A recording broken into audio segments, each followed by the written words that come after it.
Steakhouse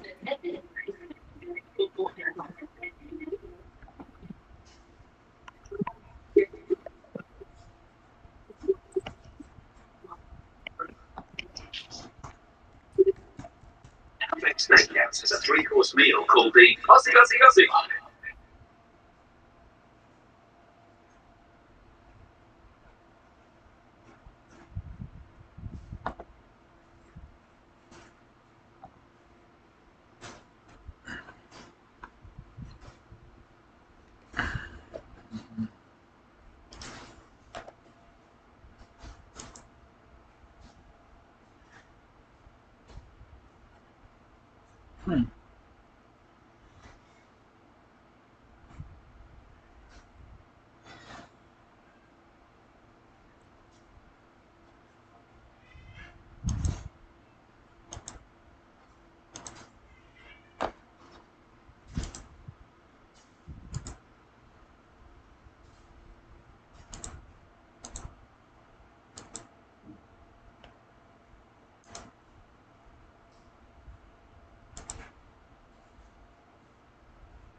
We also have to spend a lot of time talking about your and let's open up. Can I drive? No.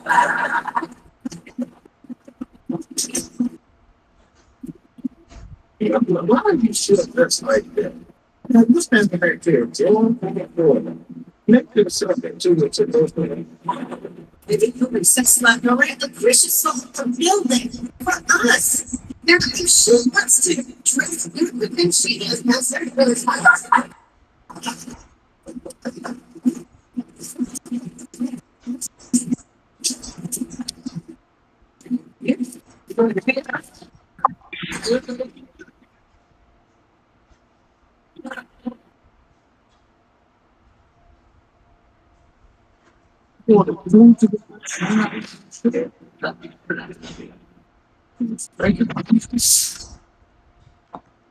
Benny, cut it out. All right, that is her food.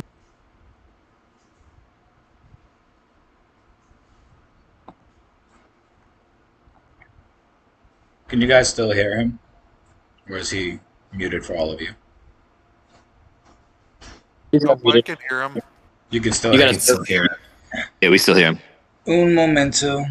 Muted.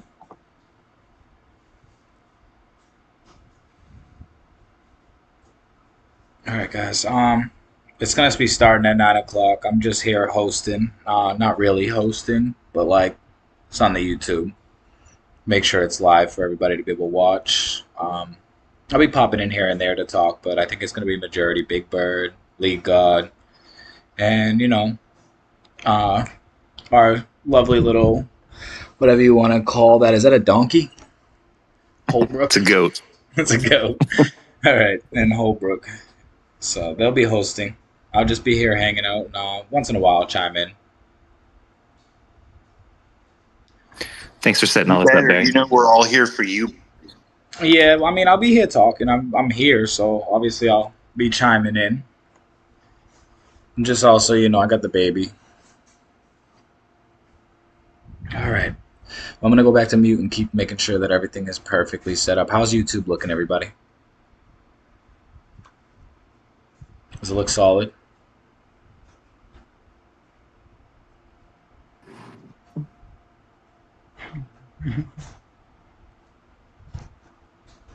Oh, shit.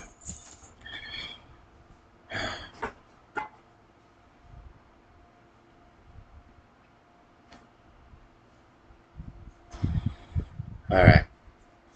It should be straight anyways. Alright, I'll mute it and be ready for everybody to be here. Thanks, Barry. We'll get going in like a minute or two. Alright, no problem. I'm going to be messing around with my city anyways, so as soon as you guys are ready to go, just let me know and I'll start paying attention.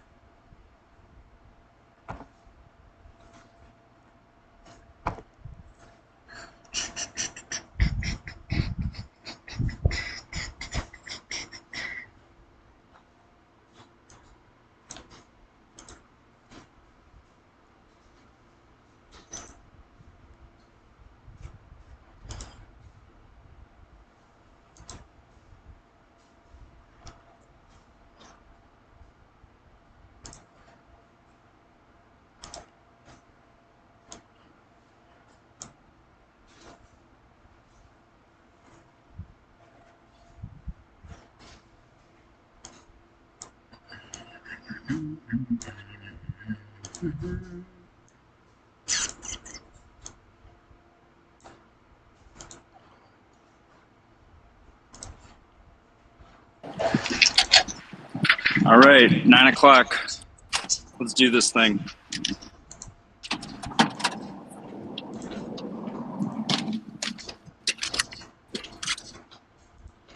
Get us started, Big Bird. All right, sweet. Barry, are we live? All right, well, let's assume we are. Welcome back, everybody. Week 2, Mantras with Monsters. We've got kind of a rotating cast of people who are going to be speaking. Woody cannot make it tonight. because of work. But we got Holbrook, myself, I think LG will be here. Yeah, he's here. And thanks to Barry for taking care of the YouTube side of things this week.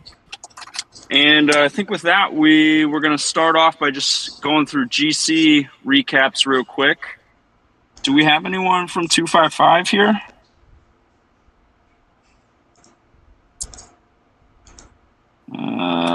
Maybe not. I think 255 won. Does anyone have any other info on that could speak up?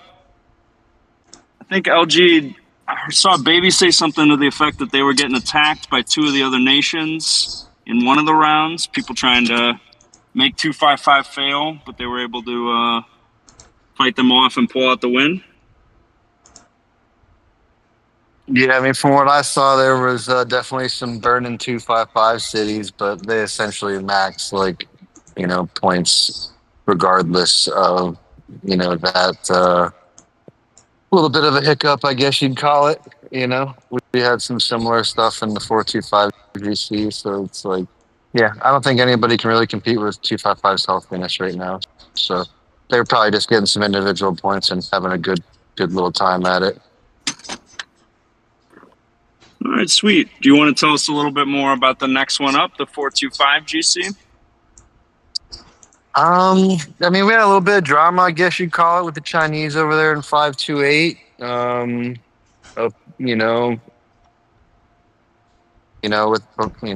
story short is they're burning our cities, and everyone's allowed to do what they want to do, I guess. We're a little bit more of the and down here in Globe 5, we really tend to keep the battle specifically at the center, and anybody who's kind of at the core there attempting to fight for the center. We try to keep the battles, confined to those things. And, I'm sure Barry can jump in and attest to. And, just for the last handful of seasons, call it, for quite some time here in Globe 5, we haven't seen any of that bullshit. Probably since Ram did it to 425 many moons ago, honestly. Everybody in Globe 5 pretty much has a bunch of respect for each other, I'd like to think. And, we just tend to fight it out in the towers, and whoever wins that, wins that. And I don't know, 528 just wanted to start burning us, within the first, I don't know, 15 or so minutes. They just started, all their big guys just started coming at our cities, while, Mr. Shrimp over there was just hammering the towers over and over for individual points. So I thought it was kind of disrespectful personally from a leader perspective for the guy to essentially give up GC, because they have excuses, right? Chinese are always, in my opinion, riddled with a little bit of excuses, but they essentially said that 555 challenged them in Elite War, and they chose to prepare and save items for Elite War against 555, which was today. And so FGC, which was cool, even after the fact, when they essentially asked 373 and 354 to stand down, like, don't show up, like, just let 528 and 425 fight it out. I thought that was also pretty disrespectful. Like, everybody fought pretty hard to get to the finals and things like that. And so anywho, yeah, it was a little bit out of left field, and they decided to just start burning cities. 354 showed up in big numbers, and the first round was was fun, to say the least. But 425 was able to pull it out. Good little GC win. I personally think that there's only a few nations that can really give us a run for our money, and they would have to be very well prepared to do so. And, so they just, 528 wanted to burn some cities, and we got them in the uranium mines right now too. I woke up this morning, with some attacks from some Chinese people. So it's like, all right, guys, like, enough is enough, You're going to fucking piss me off. It's like kind of where I'm at, It's like kind of where I'm at, It's, and then what's even funnier is then I got Ronaldo chirping in the back, like talking shit in Discord servers, and just like, oh man, like, you guys are really gonna make me just start, China, China, China, China. You know, I'm gonna start. So Yeah. I don't know, but yeah, I mean, 425 was able to, after the first round, round two, Faith and those guys showed up and did their thing against Mott, my second alliance Mott there, and they were able to get really good points, but they had kind of blown their wind out of the sails in the first two rounds of that juncture. And so round three was fairly easy for us. We basically just focused on burning up 528 cities that were able to enter. So that was pretty fun, But yeah, we were able to pull that off. 3-time GC champs, 3 times in a row. It's a good feeling. It's nice to have a nation fight. Like even Faith was saying in the Discord server earlier, he's like, what? He's like, hey man, like round two, like Mott had 75 guys like coming at us. Like sure they didn't like necessarily win a majority of those battles, but the long and short of it is they're a healthy clan, and they come out and they do their thing. So it's really cool to be a part of that. I was also seeing in some of these things. I know we're going to talk about GC a little bit tonight, and I'll let the other winners talk here for a moment. But who can even give like 255 a run for their money? Like nobody. They're just too healthy, and things of that nature. But I wouldn't mind seeing like a CC GC. Like a, I don't know, King of the Hill type thing with like 255, 621, 425, and like whoever like the next group up is above that. Who is that? I don't even know. Who's the next globe above 621? So I'll shut up about 425. We'll talk about 621. Bird, go ahead. Yeah, I think it's 767 above us, but Holbrook might be able to correct me. That's right. You're right. It's funny you mentioned the drama between 528 and 555. Our finals were 621, 550, and then 2 locked nations, 555 and 635. Both of those locked nations are perennial finalists. 550's took second this year and took second last year. Shout out to those guys. But 555 and 635 were beefing hard on our GC, and well, apparently everybody's coming after 555 right now. Yeah, that's what I'm getting or gathering, like tidbit by tidbit. Like everybody, all the Chinese servers that are coming after 555, 528, 635, and there's another one. I forget who it is. 693. There you go. All those. There you go. There you go. Yeah, and so from what every GC makes me wish that I could read and understand Chinese, so I could know what's going on. But with some help from AI, what we've gleaned is that it started with like 3v1 when the 3 of them teamed up against 621, and 555 is not recognizing that they were getting help from the other 2, and it's bled into Elite Wars, 635, 555, 528, 693. All those top clans are pretty high up in the Elite War rankings. And so it's been playing out there. But, round 1, 635 started attacking 555 cities. So it was a very weird GC for us. I think we maxed points the first 2 rounds. And, it was over by round 2 for us, which is, never been true as far as I've been playing. And I think, even before that, I don't think that's ever been true for 621 or 524. So, yeah, I mean, the fact that you guys are able to max round 1 when essentially they're supposed to be out fighting, you can tell that, they were just there to fuck up 555 and kind of just almost like help you guys out, but not like wanting to. I'm assuming, but they just did so because 555 is pissing everybody off. I don't know why, but maybe it's challenges in Elite War or what. I don't really know to care about the drama. I was reading some of the stats you were putting in our group chat earlier, or Holbrook did. I forget who, but it's like, you know what? It kind of makes me proud that a Chinese nation has never won a Globe 5 GC. Just throw that out there, Yeah, absolutely. I mean, they did Globe 6 for a little while. And, we can circle back to this later, but, the way historically it's gone for the Chinese nations or the locked nations has been they get an advantage in merge frequency and timing. That they're kind of ahead of the curve. And I remember 457 was double merged. Back when it was 3 nation merges, they had 9 nations to our 1 in 459. But I don't want to jump ahead. Let's 6211. We got a 3-peat. It feels good, but it was a weird GC. You guys are hanging out watching popcorn, with popcorn, basically. Like, what's going on here? Yeah, exactly. So Holbrook, is there someone here who could talk about the GC above ours, the 767 win? I mean, I can only tell you what I know, which is it sounds like 3 nations teamed up on Woody in the semis.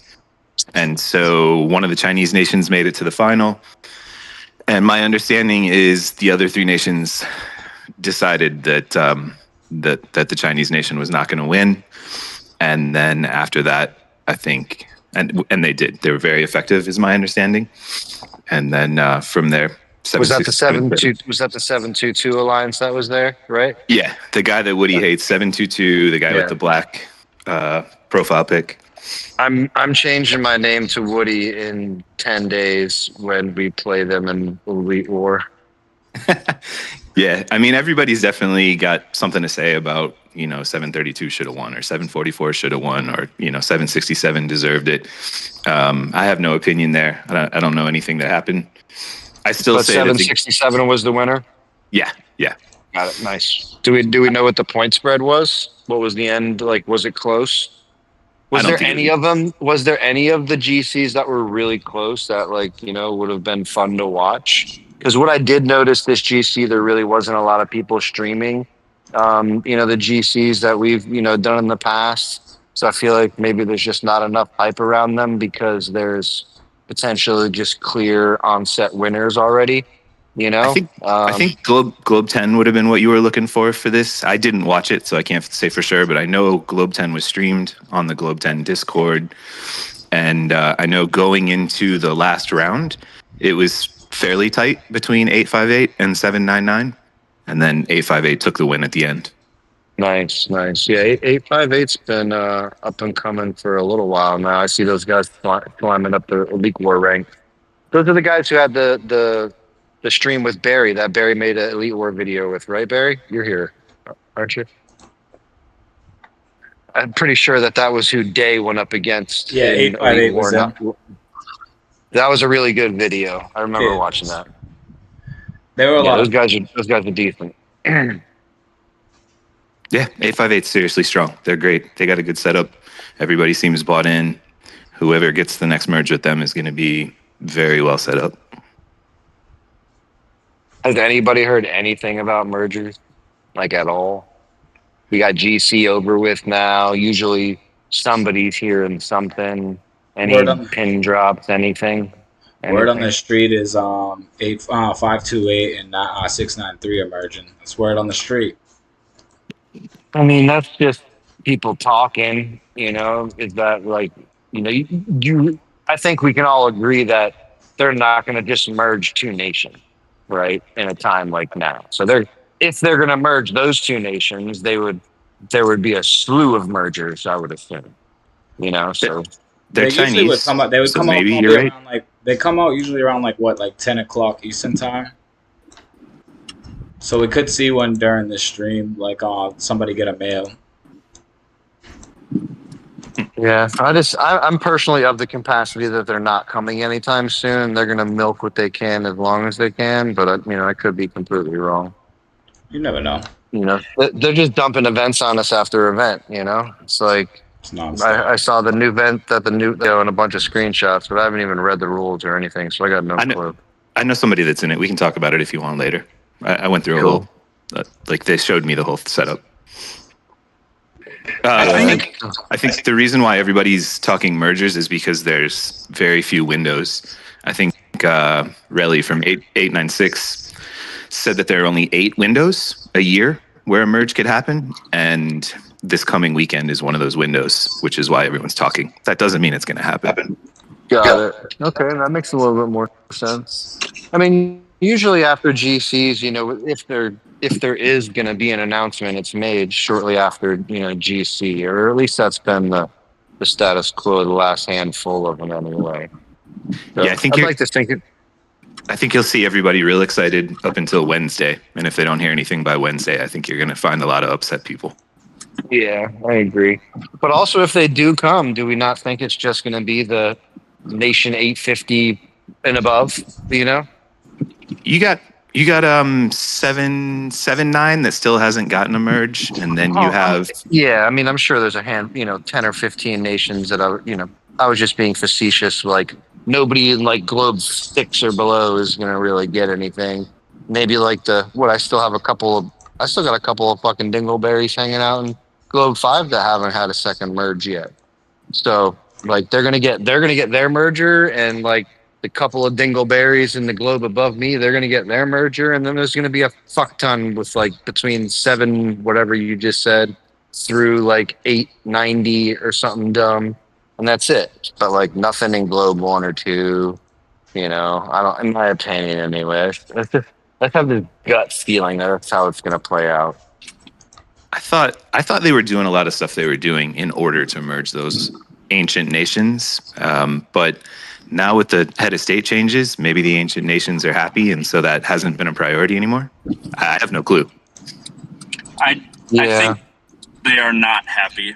I mean, Definitely I think not happy. it's nice changing up who you're fighting against, but at the end of the day, I mean, there's a lot of unhealthy nations out there. I think even nations that were like mainstays and big names when I was coming up. It's hard to keep players engaged. For 9 years, Yeah, when you think a merger is going to come and it doesn't. I think Camels, personally, I think they've backed themselves a little bit into a corner with waiting so long, because I think the longer you make people wait, the more that they want a like knockout merge. I don't think anybody wants like a treading water merge anymore. And just honestly, there aren't that many great nations in every, string of 100 nations. There's a big drop off. I think there's some disparity between the top and the bottom. And, what I've said a couple times is I really think Camel needs to go back to 3 nation mergers. And my feeling there is as long as you get some parity, relative parity with the 2 nations that are the better of the 3 nations, no one's going to care who the 3rd nation is, as long as you get at least 1 nation that's a good merge partner. I think that was a mistake by Camel to go towards 2 nation mergers. And I think one potential fix to this long drought is going with 3 nation mergers. And I also think too, Barry, to the point about the rumor about 528 and 693, if they start merging lock nations again and they don't merge the unlocked nations, they're going to have a huge uproar in the player base as well, because there's been such a long drought and because people have been waiting for merges for a long time, and that was a major bone of contention early on with the lock nations. And if they start changing, going back to that approach, I think they're going to have a real problem. Especially if you merge, Ronaldo's one of the strongest castles in the game in 693. 528 is making finals in a GC bracket that is much more difficult than ours. And you put a merge like that together and then you don't give other people merges at all, or you give people bad merges, I think there's going to be a lot of unhappy people. I mean, I 100% agree. If you don't give people mergers and you give them, like, fucking A, man, people are going to be pissed. Like, I would be pissed, and I'm not even looking for a merger. You know what I'm saying? And so, like, would just be completely wrong. But if you got a bad merger, I mean, hey, man, you got to work with what you got. You know what I'm saying? Like, I don't know. I've I was never able to pick my mergers like Great One did for conversation's sake. I guess that happened. Maybe there's a couple of others that were like hand picked, whatever. I feel like it's like luck of the draw. And if you're getting a shitty nation, it probably means you're the good nation. You know, probably, more than likely, I would think anyway. But there's also, I don't know, just that, and I say this with a lot of respect, especially in the first 6 or so globes. In those 6 globes, I mean, what is there really? There's like 7 good nations, if that, and that's probably being a little overzealous, like for real. I guess that the only problem with no merges is then who's ever going to challenge 425 for GC ever again? And same thing with 621. So I mean, I was having this conversation earlier with Faith, and my personal opinion is 373 properly managed and with the right team can give us a really good run for our money. And same with 5, and they weren't fully merged as a nation. They were still kind of in some Civil War-y stuff, blah, blah, blah, And this year, they're fully merged. Those guys show up 95 deep in Elite War, man. It's like super respectable. And so what you're saying so I do think that they can I do think that they can, give us a very good run for our money. But, I say this with like some tact, I don't think I'd like to think that my team's the best in our globe right now. I mean, yeah, we're 3-time champs, but that also means like I would like to see some of those other nations that can't compete with us merge. Like I said, I'm not looking for a merger. Right. Right. I'm pretty good with what I have. Like I would be on the last. Like I was one of the last ones merged, and I think that's probably why we're as healthy as we are compared to other nations that were merged early on. Like the Chinese like to get merged early on, and they, they take advantage, right, for several months or maybe longer in some cases. But then once others start to get merged and other teams start to get built, they get pushed back. I mean, look what 621 did to the Chinese a few GCs ago. Like that was some FU shit right there, and look, and now here they are 3 times running, like in Globe 5, like we kind of have like a somewhat of a no handshake deal that says, listen, man, no Chinese servers are going to win. Like 425, I swear on everything I love, we would lose before 528 would win. Like I would do that 100%. 100%. And I guarantee if I hit my Discord chat and start asking my people, blah, blah, blah, we can't win this, guys, but we're going to make sure that they're not gonna. Okay? And like that would be the conversation there. Like 442 did that to us, many moons ago. They thought they could win. They couldn't. So they gave it to the next guy and made sure that we didn't win. Like I would 100% do that for the next guy just to make sure that 528 wouldn't win. And that's just been our little thing in Globe 5. We, whatever. It ain't happening, And if they were to, like my personal opinion is 528 doesn't get merged with Ronaldo. They get merged with 442, hanging out, not competing, Maybe grandpa's over there telling Camel, give me a merger or I'll start spending again. I'll max out my officer equipment, whatever horse shit, But 442 is just hanging out there and no one's talking about them for quite some time. So if any Chinese nation needs a mergers, it's fucking grandpa, So that's my opinion with that. I mean, like all those little wonky scenarios, like I would personally love to see, like, I don't know, Marcus merge with fucking Barry, right? And then like let those guys come play with 528 or against 425, and 528. Like that would be a fucking GC. You know what I'm saying? Like that would be a GC. So like these are, which I would probably lose, mind you, but here nor there, I would be super fun. Like that would be some badass shit. But like those are really great nations that just need some fucking bodies, man. That's it. They just need some bodies. That's where 425 was before our last merger. Like we were right there. And if if Barry wanted to push, I feel like they could have got to the finals, if they wanted to. Let's not forget about what 385 is over there, or 379 for that matter. So like just using my globe as an example, You know, like those guys merging with. I mean, I don't want to talk farmer nations, but like, you know, give them somebody with, you know, that would at least listen to their leadership, because they both come with great leadership, 379 and 385. So just give them some warm fucking bodies, you know, with some halfway decent cities. I mean, Barry needs a whale. Let's call that what it is. But, you know, like outside of that, they just need some warm bodies, you know? That's it. That's all they need.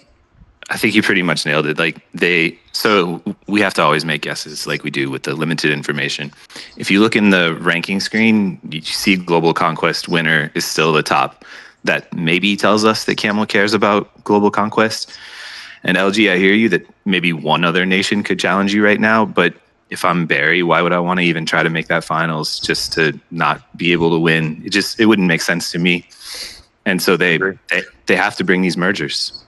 So we can hope that they want GC to continue to be good, which means then they have to bring mergers. If they don't bring mergers, then if I'm Barry, I never waste all of my consumables to try to make the finals just to watch two other people fight. This doesn't make sense. I agree 1,000%, man. Me making the finals would just be me attacking 528. Yeah, you know, like, and that's not fun. You know, like, and that's not fun. So yeah, point made. You know, like give these guys some mergers, man. You know, and like, but my personal opinion from a business side, I don't think their servers can handle if you were to merge like a 99 and a 171. You know, like the fucking servers wouldn't be able to maintain it. I did talk to lag. I talked to a lawyer in Korea, LG, and he was literally in Hong Kong a couple weeks ago. He specializes in game stuff. And I asked him specifically, like, hey, do they really have to keep all these cities forever? And he was like, absolutely not. They can change terms of service anytime that they want. And then they can merge whoever, and anybody who hasn't logged in, their city doesn't join. So therefore, there's no load issue if they get rid of all the dead cities. But even active ones, right? Like even active ones. You put two, like these nations, you know, like I hate to always use 255 as an example, but it's the easiest way. Like that nation literally has 500 plus members in it. Yeah.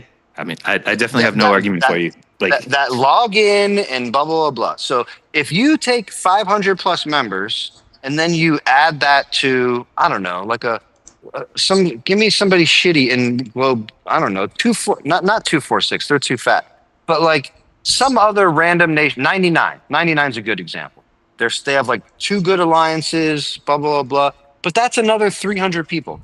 That nation, whatever they were to merge into, would be lag central. I don't think that Camel can sustain that many people in a single server. That's my opinion. I could be completely wrong, but every time we get into an event where there is 500 plus people moving at the same time, what do the servers do? Right? Like if you've ever been involved in a GC with 250, 250, 250, 250, bro, nobody's moving. No. You know? What about Ironblood right now? If you play 255 in Ironblood now, is it already a problem? I mean, so like, I don't personally think 255 keeps Ironblood as an individual based event. There's no alliance, you know, rewards for Ironblood, right? So it's only an individual event.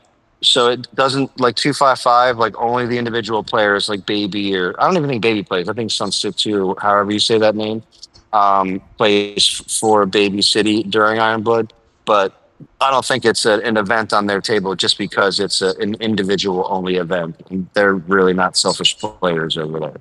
They play Alliance/Nation events, you know. But no, I play 255 in Ironblood all the time, and it's not bad. But I would say 30 to 40 255 cities join. You know, I mean, I'm sure a bunch of them just post and then log out. Like, I'm sure they want free merit, but I still hear you. Even if there is no lag in Ironblood whatsoever and everybody in 255 drops their city, it doesn't disprove your point. There may be other events where that's just not possible. Yeah, I mean, I would love to see, like, I don't think 255 needs a merger at all. I think they're in a very similar situation to like a 425 in our globe.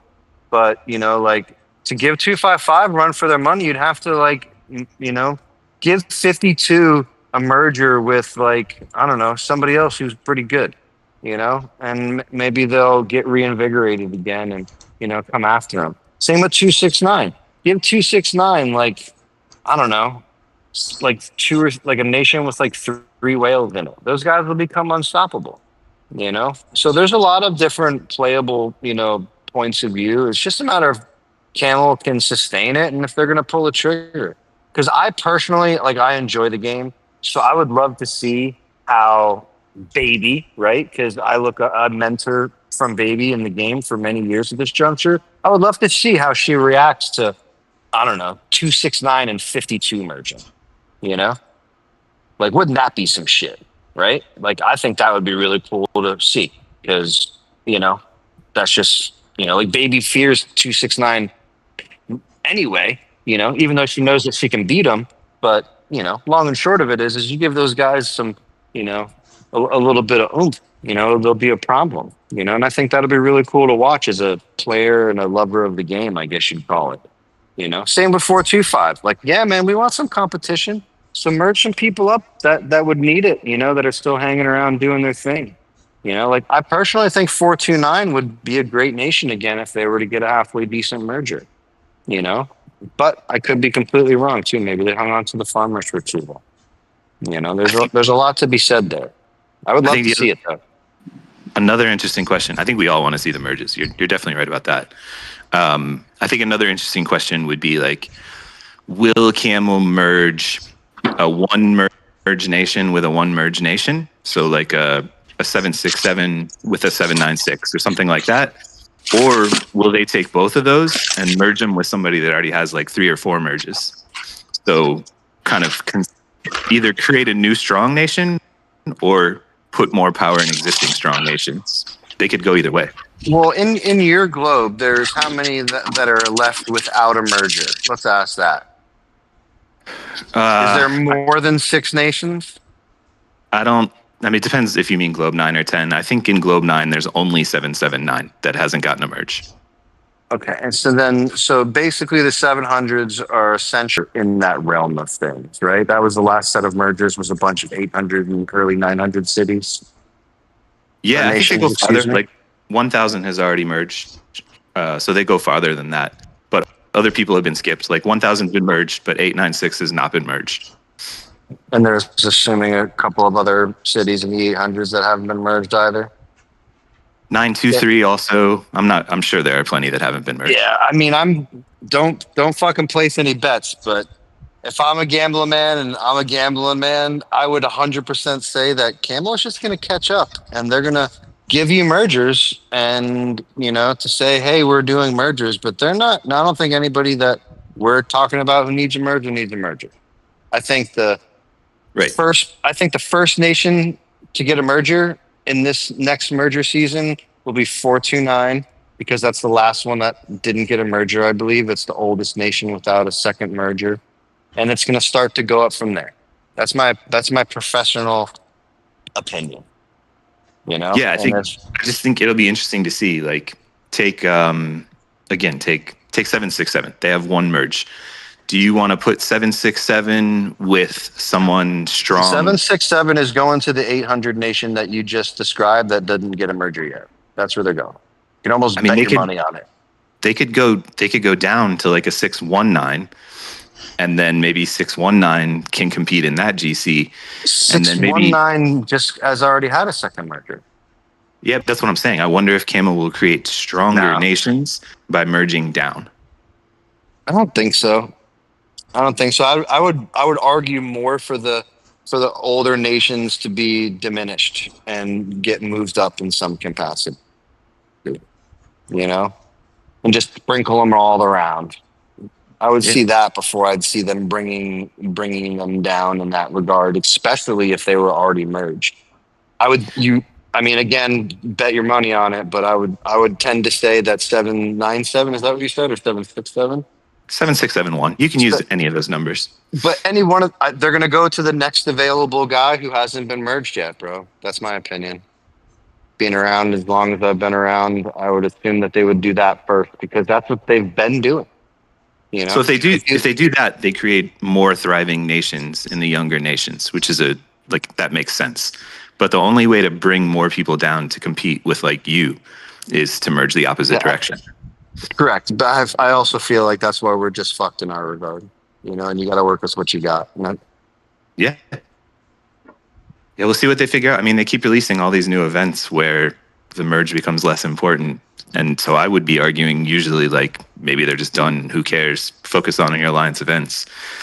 But they it seems very similar to like, but even the people who are playing these alliance events, they have the same qualms, brother. They can't win against certain alliances. They can only get so far. You know? Yeah, but in polar, like look at the final polar rankings. You don't have to be number 1. You can be like, I don't know, 7 or 10 or whatever it is, and you get the exact same buff, ranking, everything that number 1 gets. So you can just say like if you guys were number 1 and we were number 4, but we had the same prizes, same badge, same everything, I wouldn't be saying like, fuck this game, I can never catch League God. I would just be like, yeah, we're both number 1 basically. Who cares? They started before us. You know, even if they are stronger, we're both number 1. Who cares? Yeah, I hope the game doesn't get to that regard. It seems very liberal in my regard. You also have Wasteland that has a different setup where, you know, they kind of have us in groups of numbers. And so I don't have to be in your top 10. You're not going to be in my top 10. That I agree with. You know, that I agree with wholeheartedly just because the game's too big. You know, like many moons ago, I might have had a different, you know, take on that. But now that there's 1,400 nations, whatever the hell Camel's on these days, yeah, I mean, you have to do that, you know, because everybody needs to feel a certain way. But that's, in my opinion, you know, what, you know, void tyrants and things like that, you know, whatever, jump into play for.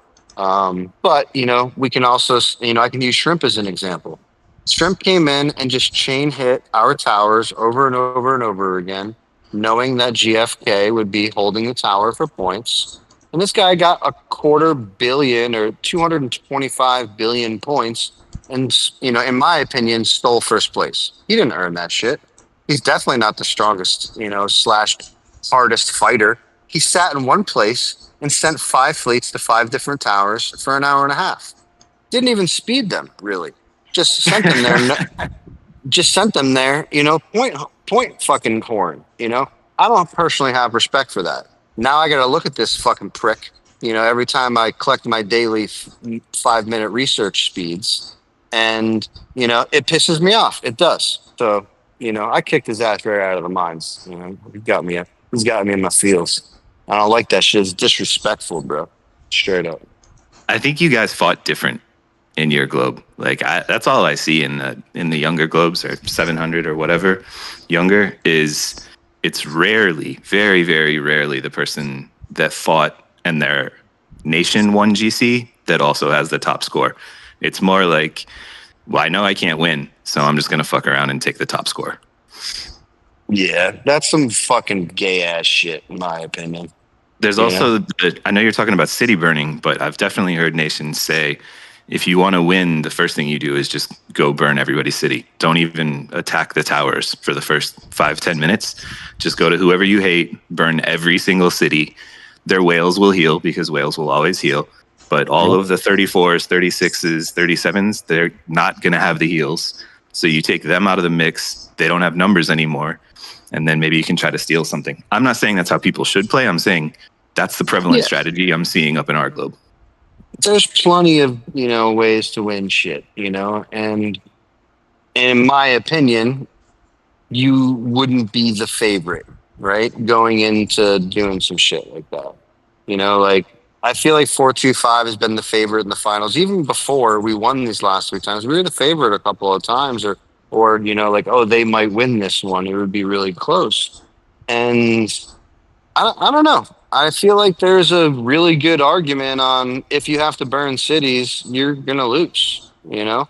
Can we make a different argument though? I'd love to hear your opinion on. How is it that a nation that's so good that they can win GC finals can't hide their fucking troops, and who cares if their city burns? I mean, but I don't have an answer for that. It's crazy to me.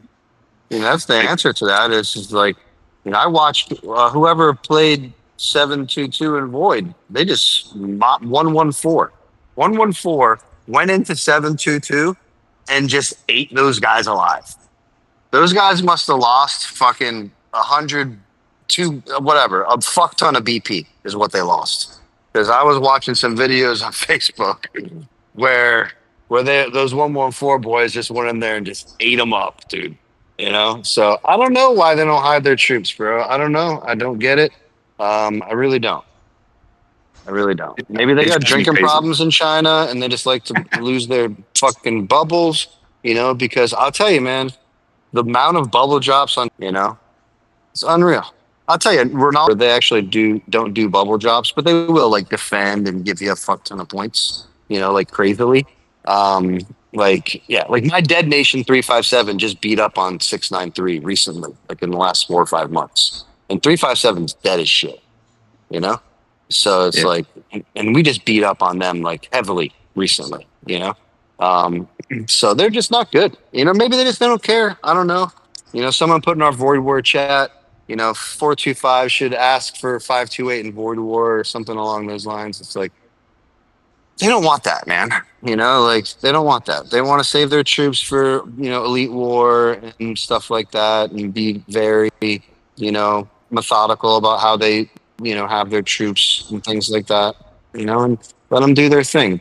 But they can't fight any nation in a Void War, in my opinion, as great and I know 528 specifically is led very well, like they just completely put the brakes on a GC and to focus on an Elite War. So that takes leadership to do, right? Let's just call that what it is. So they have very good leadership in 528.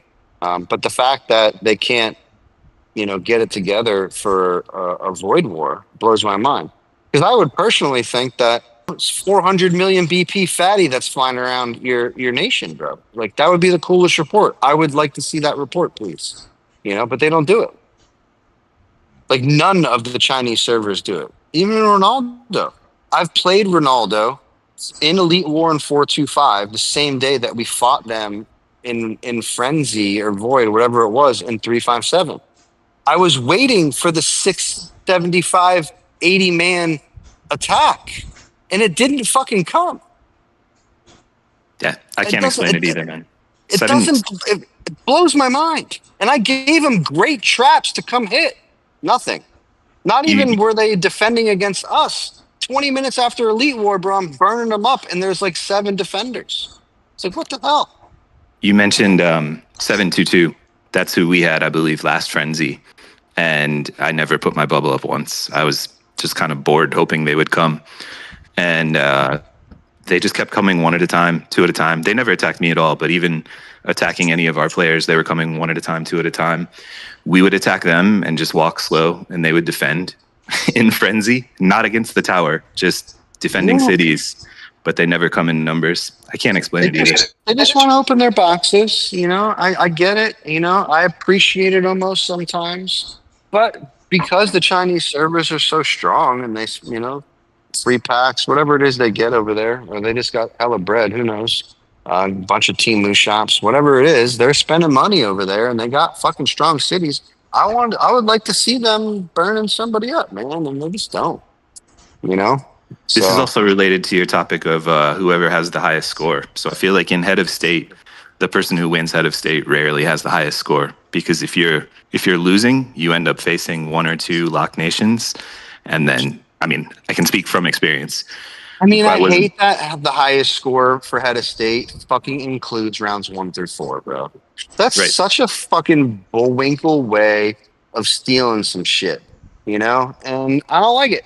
And it's probably because I like to fight, and I feel like, I'm like the American guy that says you need to work for it, get your ass out there and fucking work for it. Like nothing's given to you for free type shit, and I don't feel like any of these guys are working for it, man. That shit pisses me off straight up. The thing is, you end up in, the third matchup or whatever, and this is what happened to me. You end up in the third matchup and you're against the lock nation and you're not really looking to take the high score. And then the Lock Nation just gives you all the points and you take it without even trying. But I think also that, like, I feel like that has to be on purpose too. I feel like that's Camel's way of being like, oh, if you lose enough, we're going to throw you a bone by giving you a pretty city for some high score that meant nothing.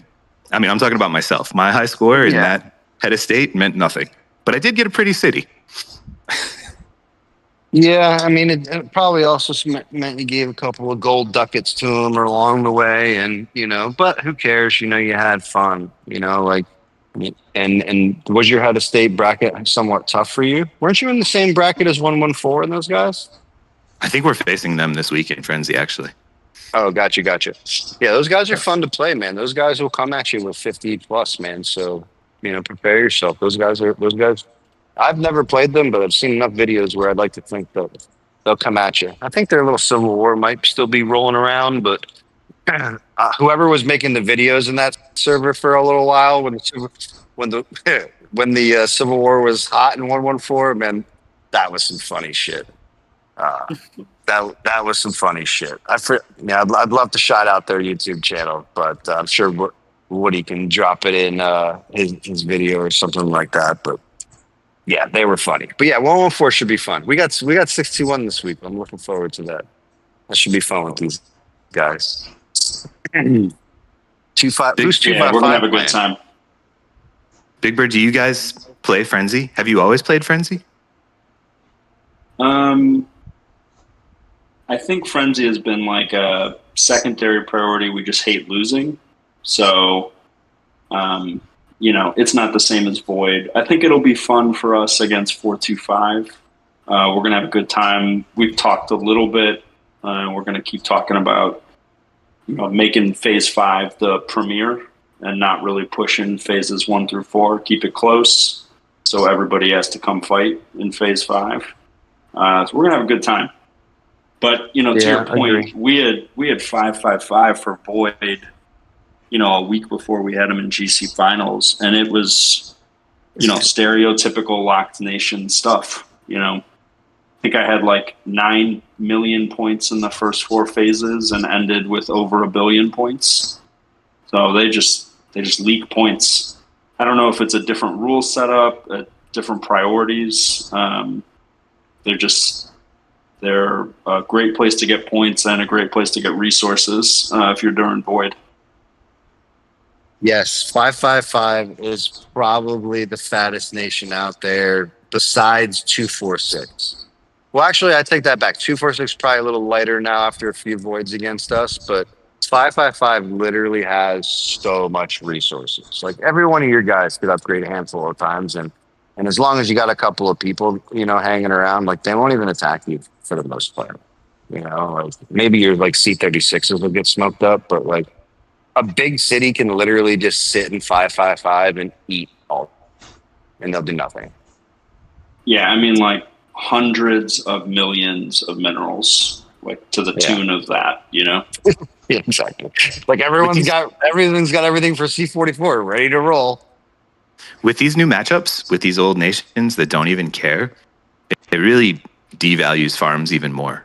Like I was fighting Raz's old nation in Void, and I just sat there without a shield collecting minerals for a while because I was bored, and nobody bothered. Not a single person tried to attack or do anything. And so if you're in a situation where you can just go to old nations and take their minerals and they don't even care, what's the value in having a farm anymore? Yeah, I mean, there's rules in 425 that just like for us specifically, like I don't allow people to have farms with minerals on them like that. You clean your farms every 2 weeks, or they're going to get cleaned for you. I highly dislike somebody coming into my nation and taking my shit or somebody else's shit, and I can't do anything about it. And, with a good warrior, they can sit there and take your resources all day long and you can't do anything about it. Especially if they can hide troops and things of that nature. They can just, or they come with a farm. What are you going to do? Smoke up T4 all day? I just don't like it. So I make everybody clear their farms, even before Frenzy. We purge before Frenzy. Why? So you're not going to be a lazy fuck anymore. And if you are, that's fine. We're going to take your shit, And and go from there. So I don't like that. It's like a pet peeve of mine, as a matter of fact. Like I just don't like that at all. And yeah, I don't like it at all. So yeah, we make you clean your shit, and and yeah, there is very little value of farms at this stage of the game for us. Because yeah, I mean we're a dominant nation for the most part, depending on who we're up against. So yeah, we're gonna come take some stuff, because not every matchup that we get is against 6-2-1. Like no, we're not farming 6-2-1. Even if we're winning, we're not farming 6-2-1. No one's that stupid. So it's like there's nations where you just know. Like I made the comment earlier. I mean, in the first handful of globes, what is there? Fucking 6 good nations, man. Like really, like what is there? 6 good nations for real. Everybody else, like. If I wanted to be a dick or we wanted to be a dick, yes, we can farm because you can't do anything about it. Even if you came at us with 30, like they're going to all die. You know what I'm saying? So it's difficult, and it like kind of leads back to the merger situation. But, if you're led properly and you know this game enough, like who you're fighting, and you know what can or can't happen.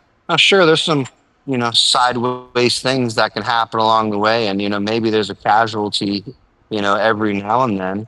But for the most part, people fall in line and do what they're supposed to. And a lot of these nations can't do anything against other nations like a 255, 425, 269, 621. There's a good handful of them out there that, there's just not much you can do.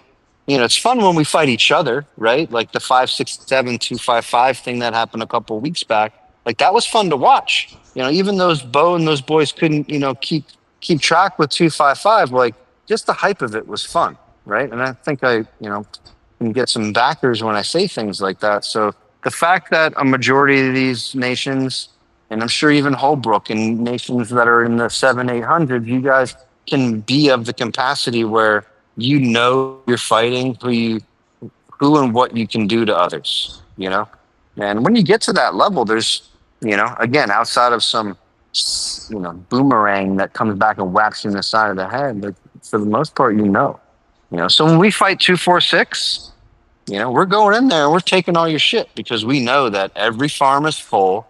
Every city that's a C-36 or better that thinks they're slick and, turning off their zombies and hiding their one fleet, but they got 300 million minerals, bro, we're taking it. We're taking it, number one, because you don't want to fight us and it's something to do, like that's what happens is we get bored. Oh, just take their minerals. Maybe they'll defend, maybe they'll try and do something. That's exactly and a what. lot of the time they do nothing and we just sit there and farm all day. Like I'm going to get Nismo on this podcast in a couple of weeks and he's just going to sit in here and tell you guys and how he's got 4G minerals right now and he literally didn't farm one of them, Yeah. That's why I'm saying I don't even. They're having a bit of an argument in my nation. Should we even bother to ever have farms again? We don't. Nobody's allowed to log into farms right now. Anything gathering. Farms are pointless, especially if you're looking for a merger, guys. If there is anything you can do to help promote a merger, stop logging into fucking alt accounts and doing dailies. Stop logging into the farm. Stop, because every one of those things looks like an active member to Camel headquarters out there. So if you got the farmers out there with 10, 20 cities fucking sending them out every day, they need to stop that shit. They need to stop it now. And, that's definitely one of the biggest things where I know from a tech standpoint, you guys can control. All that texting your VIPs, blah, blah, blah. I don't think that shit works for them. They don't give a fuck. But they do know and they can control and they can track how you log into those cities and what it looks like. And as you don't log into them, we all know that there's these big reports out there from member counts, right? Those member counts go lower. Camera don't like that shit, Yeah, that's why we banned. That's why we banned them back in April. That's why nobody's been allowed to log into their farms since April, and nobody's really pushing for us to make any change. There's just a couple people that are like, "Are we gonna log into farms again?" And my answer so far is like, just steal what you need. There are plenty of old nations that don't give a shit about their minerals. When we fight them, I steal didn't what you say need. that in 425, and I still got a couple of red alliances in 425 that love to farm. Just go down there and take it from them, man. It's just easy peasy. You know, little C-31s, bro, with like 2 million beep. They got half a fleet of T7. You know, like go get it. It's right there. You know, so yeah, and in the same capacity, like if it's an issue, and if you are a real alliance, there's somebody in your alliance who's got enough, man, who can, you know, send the doomsday out and let you come get it, you know, type deal. So yeah, I don't like farms, man, at this stage of the game or anything. I would push that up into probably the 900s at this point, man. Like, what the fuck does, you know, like, I don't know, maybe a little bit up there, but like 700 nations, man, y'all don't need farms, bro. You know, maybe you need like a scout city, you know, maybe that if you're a little on the fat side or, you know, whatever you want to keep your, you know, your whatever your hostages, whatever the fuck they're called. You know, so you got a scout city, right? Maybe, but like, yeah, I don't see a need for farms, man, if you have a team. You know, it's like if you got a family, man, like, you know, there's enough food for everybody, or, you know, like it's not like one person's gonna eat and everyone's gonna sit around and watch. You know, like that shouldn't be what a team/family is about. So if one person's in need or they're a couple of ducats away from the next upgrade and void wars tomorrow for building, you know, like somebody should be able to hook you up. You know, so nobody should need a farm. Shit takes too long. It's a waste of time, and it adds another member to your nation for no reason. So I would say shut that shit down. It also does something that you talked about last week. You said any good nation or alliance, but, you know, good nation should have a strong alliance chat. And if somebody's fucking around, if someone's fucking around on their farm, they're not going to be part of alliance chat. Yeah, I'm just not a fan of just coming in to do your dailies, man. That's not a team member, bro. You know, I'm just not a fan of that. And it's one of the things in 425 I'm like actively currently trying to cultivate. You know, it's like, I'll catch them. It's like, hey, bro, don't just do your fucking rat. At least say what's up or good morning. Fucking eat a dick. Say something, you know? Don't just come in and fucking pop a ruins rally and dip, dude. I don't like that. I think it's disrespectful. You know, you don't come into somebody's house and fucking grab a sandwich and leave. Like, you just don't do that. You know what I'm saying? So, you know, it's like, just send me an eggplant emoji or a middle finger emoji at least, you know? You know, tell me to fucking eat my dad's ball sack or something. I don't give a shit.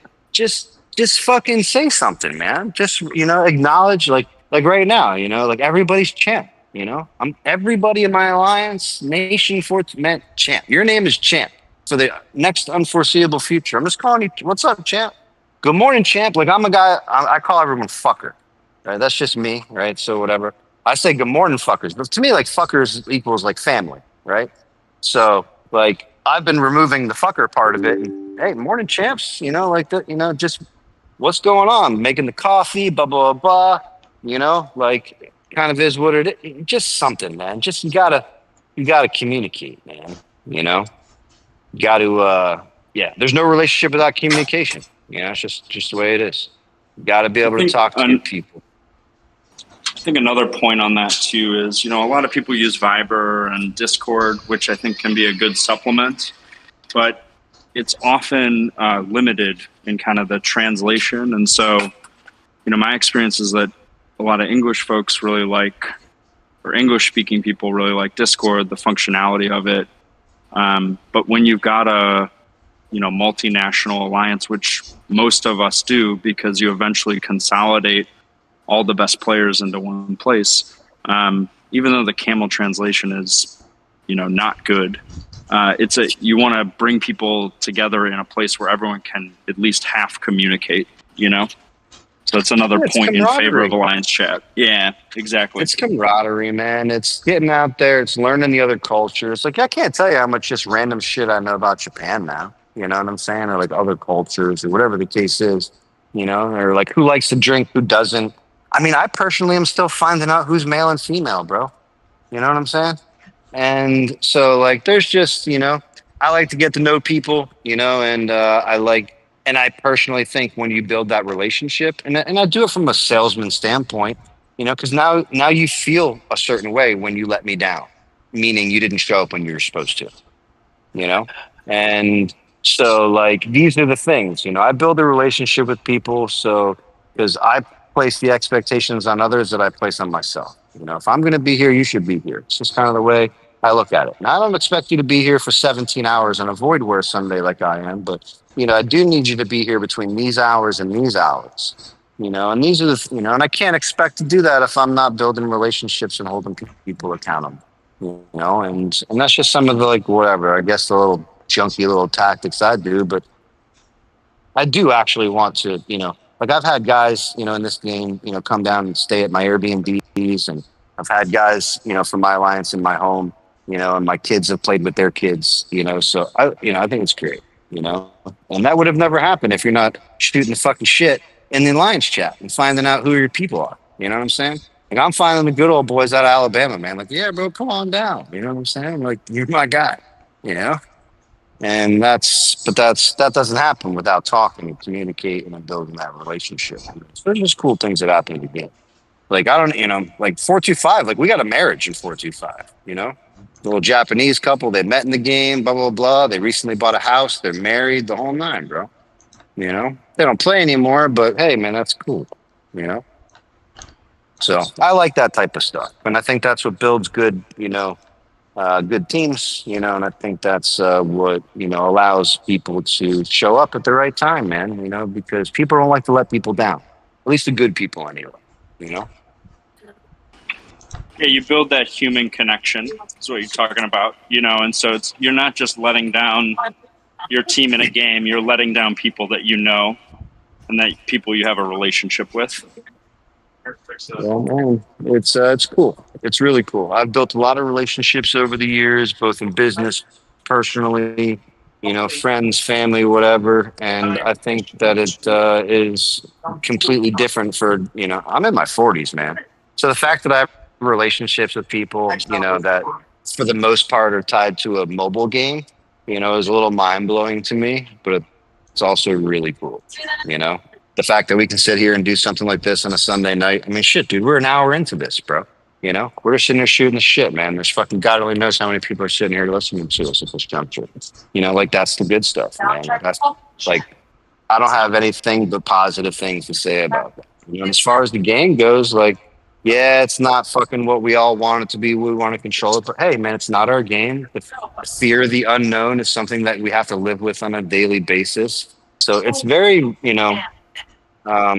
real time, and it brings anxiety. It brings all those emotions, both good and bad.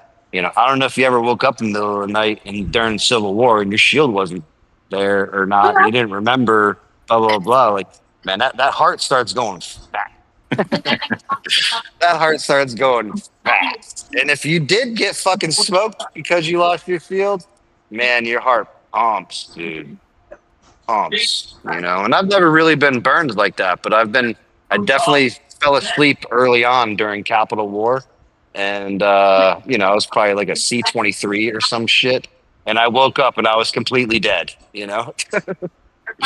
So I remember that feeling very well.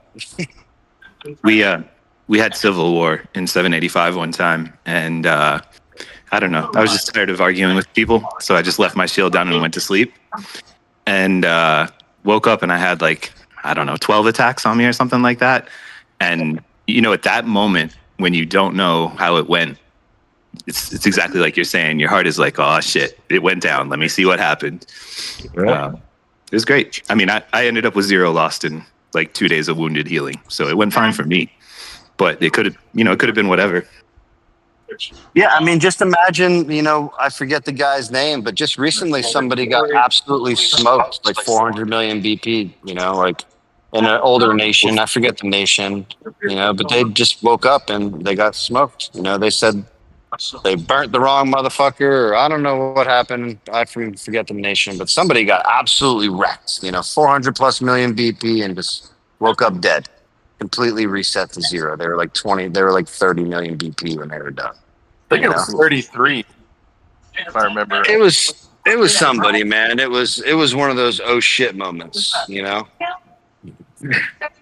So yeah, I don't know what I'd do there. Well, I do know. I would burn the shit. That would burn everybody forever, I would pull a boss move. I would come back 3 years later and then burn you, I'd let you think I was completely gone. You don't even need those troops anymore, man. Like, I mean, depending upon what you want to play. You specifically, yeah, of course, you need them for GC. But if I woke up and all my troops were gone, I would recruit 2 million troops, and I would move on. Process a little bit more. You picked the number 2 million. I think I know why you picked it, but explain that out a little bit more. Just because of the events that we're playing right now, I'm limited anyways. So I can take, I don't even remember, can you take 1 or 2 million into Polar? I don't remember. You can take 2 million into Wasteland. So like, I don't really need more than 2 million right now.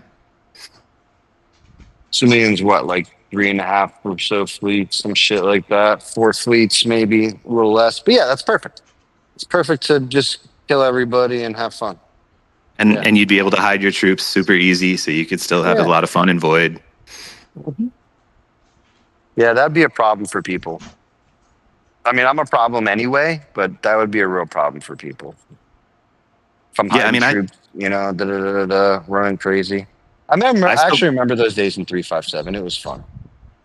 I still think Elite Wars is going to go away, so I wouldn't even care about not having troops for Elite Wars. And then it would really just come down to, well, I wouldn't have troops for GC. But if we can't win GC anyways, then it's basically like, all right, cool. So the only back that up. What makes you think that Elite War is going away? I think they'll drop it because Wasteland is similar enough and people are excited about Wasteland. And Wasteland doesn't have that problem that you're talking about where specifically like 621, I'm never, ever, ever going to catch. So why would I want to make my event focus Elite Wars where I know? How is that possible you're never going to catch them? Bro, I just played like 7 some shit in Wasteland, right? Like I don't care what your faction says. The matchmaker, who's Camel, will match you against people outside of your faction, bro. He's saying in EW, not in Wasteland. Oh, that's okay, right. Got it. Okay, all right. My bad. I was on the opposite side of that. All right, my bad. Yeah, I know that I can never catch you guys in Elite Wars. So let's pretend I don't believe in trying to win everything. So we have to pick the events that we think we can win. If I have to choose between Elite Wars and Wasteland, I have a chance to do really well in Wasteland. I have a ceiling in Elite Wars that I can never get past. So it makes sense for me to pick Wasteland 100 out of 100 times. And I only need it's twofold, right? It's perspective, right? So like you can't get to the top right now, right? And probably anytime in the foreseeable future. But through, look what 621 did, just rising up to rank 2 over however long it took them to get there, right? And they're, 600 plus globes away from, wherever those original globers were. But in your mind, there should be a place where you can get to, and from experience, I'll tell you, getting into the top 100 and continuing to set goals, top 90, top 80, top 7, whatever those are, telling you over time, you're going to continue, so long as the team still stays good, whatever. But the rankings are always there, Holbrook. Whereas Wasteland, they're going to reset every fucking 2 months, depending on how many rounds there is, and there's going to be a new winner every so often. You're never going to be able to look at the ranks like, now mind you, it's way at the bottom, right? But it's still there, and it's an OG event, specifically for us old heads, But you should be able to say 785 for conversation's sake can get to X, and it should be your goal to get to X, whatever that X, may be. Now, you can't come against like a good amount of nations, below that right now, but what happens when you get merged with, I don't know, bro, like something crazy, like, whatever, you get merged all of a sudden, now you're rushing now you're top 15. Just because you got a merger without even trying, you're top 15. So we're already top 100 when it's not a priority. So we play it. We just don't demand everyone save speed for it. I like the rewards better also from Wasteland. Like, we're a younger nation. I need more merit for all of my players. And so I just love the fact that you can use it as I'm challenging you, and 98% of the time there's no dislike there when I'm doing that. Like I just made the challenge today against 52. I kind of said that I would be doing. But so I recently made the challenge against 52 with the utmost respect to 52. But like I got to choose that, and when I'm done with them, I'm going to choose to go after Ronaldo, and maybe 528 won't like that. Maybe they'll give us a challenge. I don't know, but I'm going to choose to go after Ronaldo week in and week out, just because I get to choose that. With this matchmaker shit and blah, blah, blah, wasteland, man, I just got to play whoever they fucking throw in front of me. And 9 times out of 10, they throw a 2-5-5 in front of me every fucking time. So, I would much rather choose, that's just my opinion. But yeah, I hear you, bro. I definitely agree that the rewards are better, especially because 9 times out of 10 or probably 98 times out of 100, like we don't ever get challenges, in the top 10. Like nobody really challenges us. I mean, let me ask 621, Big Bird, like when's the last time you guys actually got challenged? Not since I've been there. Yeah. So it's been some time, right? No one's looking Yeah. to fucking spend 45 minutes fighting you guys, or get their asses burned in 5 minutes, right? Like no one's looking to do that. So we don't get the challenge as much. So it's like we get to choose who we're fighting, when we're fighting, time, place. We get to prepare for it. Like I can say, I can start the prep for an elite war against 621 fucking 6 weeks from now if I wanted to, and whatever. So I like those style of strategy thinking, and to be able to make the challenge, and that's what I like the most. And I mean, But I just had Wasteland. It was horrible, bro. This last matchups for Wasteland was horrible for everybody. I heard. But LG, there's 2 different conversations. One, you're saying why you like it, and I agree with everything you're saying. But the original question you asked was, why do I think it's going away? And I think it's going away because I get it. I would like it if I were you also. But you and Big Bird are in unique positions, whereas I think the average player is much better off in Wasteland. And I don't know that the game has room for both. Maybe it does. It doesn't feel like it, but maybe it does. Motherfuckers are adding event after event after event, man. I swear this leading into this last GC was crazy, but it was like every 2 days there was an event. This new event is not an event though. It's like, I don't even know what I would call it. It's super passive. It's almost it's almost like a Shrimp just tried to go for you in the mine. Oh yeah, did he win? He lost. Oh, poor Shrimp. I think, Holbrook, to your point, I think people will remember Chaos Lands being jettisoned essentially for Iron Blood. Right. I think that's the analog that makes sense there as the reason why, there's a chance EW goes away. The pushback I have on that is camel-controlled Chaos Lands, and when it happens, and we all are driving the EW schedules, I think it's a much harder event to do away with. So, we'll see what happens. I'm not saying that you're necessarily wrong. I just think it's a harder switch than it was for Chaos Lands and Iron Blood. And I think also with EW, nations fall off. Like 52 was the number 2 for the longest time. They were flip-flopping with 219. And, age catches up. And I think there's some advantages to the matchmaking by, like, fans of nations with Wasteland. But having something like EW that is everybody in the game gives kind of up-and-coming, hungry nations, you guys don't make it a priority, but I think 858 is pretty far up there. I'm sure 904 is decently high up there.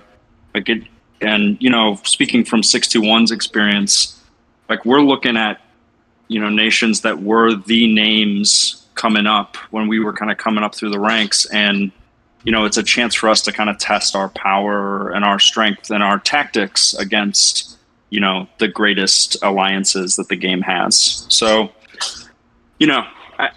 I'm not saying anything that you and I haven't spoken about privately, and it doesn't really impact your question of why you think it's going away. It's more just that I hope it doesn't. I think there are some reasons why it's different than the historical example of Chaos Lands and Iron Blood. I mean, bringing up the Barry, the 385 858 Elite War video that Barry made, bro, that was fucking fun to watch. You like this game? You watch that video, man. That was fun, and that's 500 nations apart, man. That wasn't easy for Barry. Respectfully to Barry. Yes, they won all the above, but that was not easy for them. That was cool to watch. Fucking speeding around all crazy. Those guys try. I have videos of Barry's that he's made along the years, that I've been watching his stuff. And, that was very good Elite War. It's right up there with the 52 Elite War. I'm super proud of them when they beat 52 for the top 10 over there. That was fucking badass. That's the shit, and you probably wouldn't be able to do that so much if it was like a wasteland bracket. And I really hope they don't take away Elite War. It's something that 425 really likes. So, I would hate to see it go away. That's for sure. Shrimp tried again and buffed up and lost. Oh, nice try, Shrimp.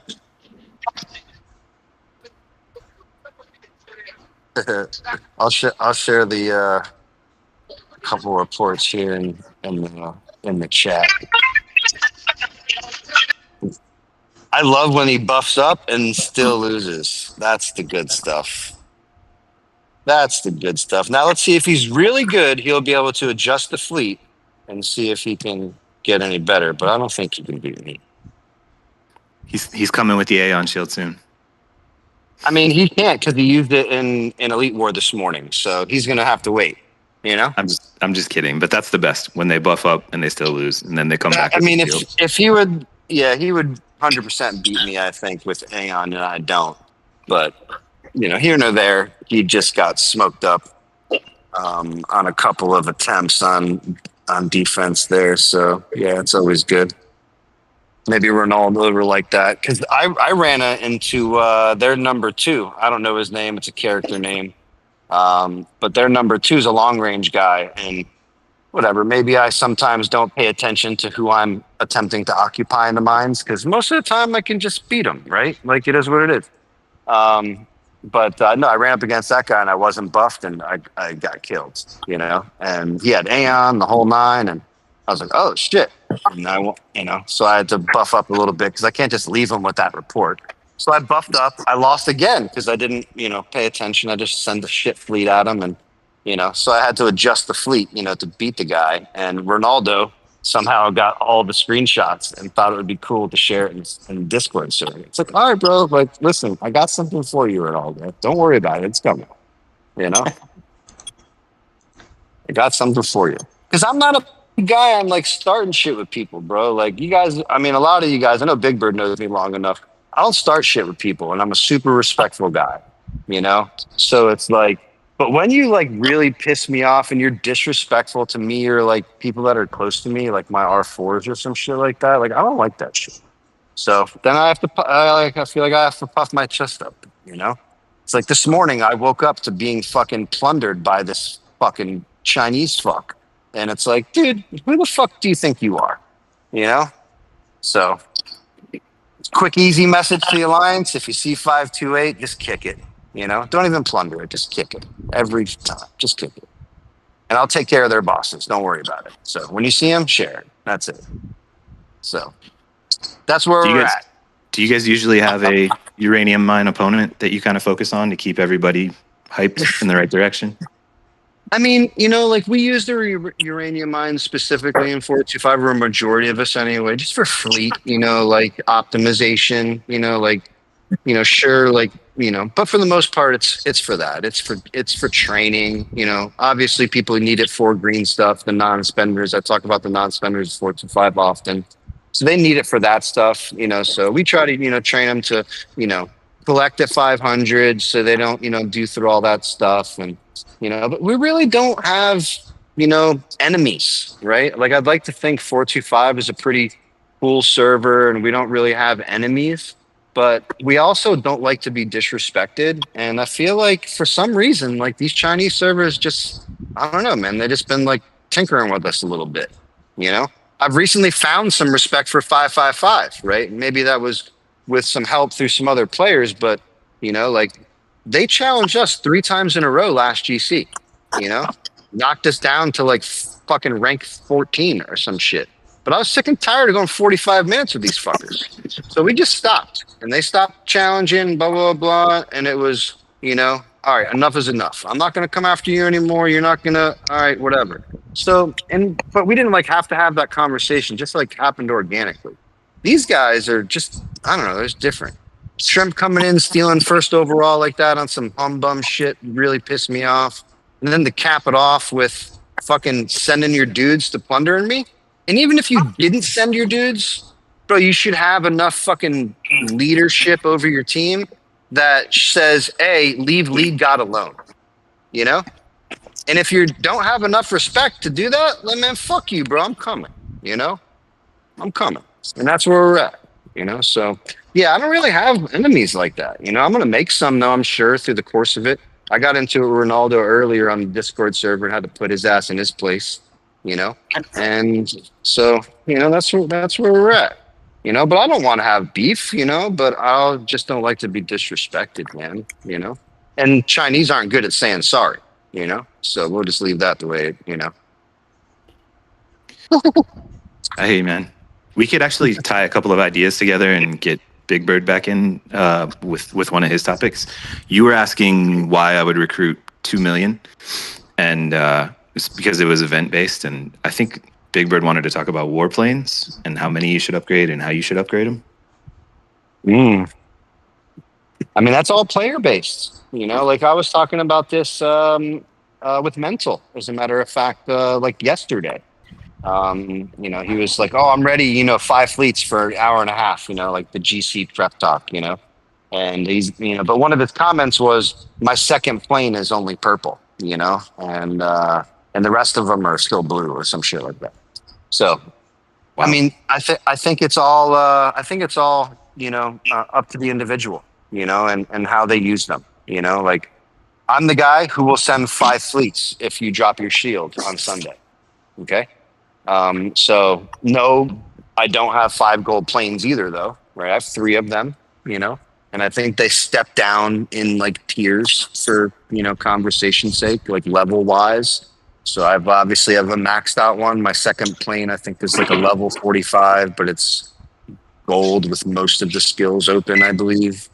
And I have a third one at like level 35, something along those lines. And that's thought based because by the time my third fleet is done, like there's really not a lot of troops left, maybe 200,000-300,000 at most, depending on the player that I'm burning. So I don't really need the other plane, you know, to be that much. So, you know, and the only other way I can see on upgrading them more is if we were to get, more people, you know, coming at us for GC. Right, and I feel like GC is the primary place where you need 5 gold planes, or you would like to have 5 gold planes for conversation's sake. So I think it's really player based because if you're not a GC finalist that can win, there's no reason for you to have more than 1 or 2 gold planes, or you know, or beefed up planes. But if you are one of those players that just love to 5 fleet a motherfucker when they drop a shield, you know, like gold planes ain't hurting. You know, that's for sure. Me personally, you know, like I'm in Max City, and you know, I basically have to wait for events to come along. Like the Titan wheel's already back, you know, probably 2 weeks early, because we can spend several $1,000s on it for this fucking tie-dye shit. So, but like that's really the only thing I can spend money on. So if I need gold, or if I feel like I need to replenish or whatever, like I'm buying plane parts. You know, that's what I've been doing anyway, because, you know, again, my officers are maxed. I don't really have other things to purchase right now outside of green shit. And I personally think I'm pretty close on the green shit. So, you know, I go back to buying plane parts for gold. You know, I'm not a huge fan of just buying gold at, you know, $100 for X amount of gold type deal. So I'd rather get something that's a little bit of value, you know. So a lot of the times I'm, you know, doing that. But for the normal player, I mean, the normal player, you know, I know the topic is, you know, monsters, you know, with Monstrous here is but a majority of people aren't ever going to max out a gold plane or a single plane, So how many planes should most people have? One. One. You should have one plane. Like that's the answer for 98% of people. Don't open 3. Don't level the second one. Don't put anything into this. Don't do anything other than make one plane and get it as far along as possible.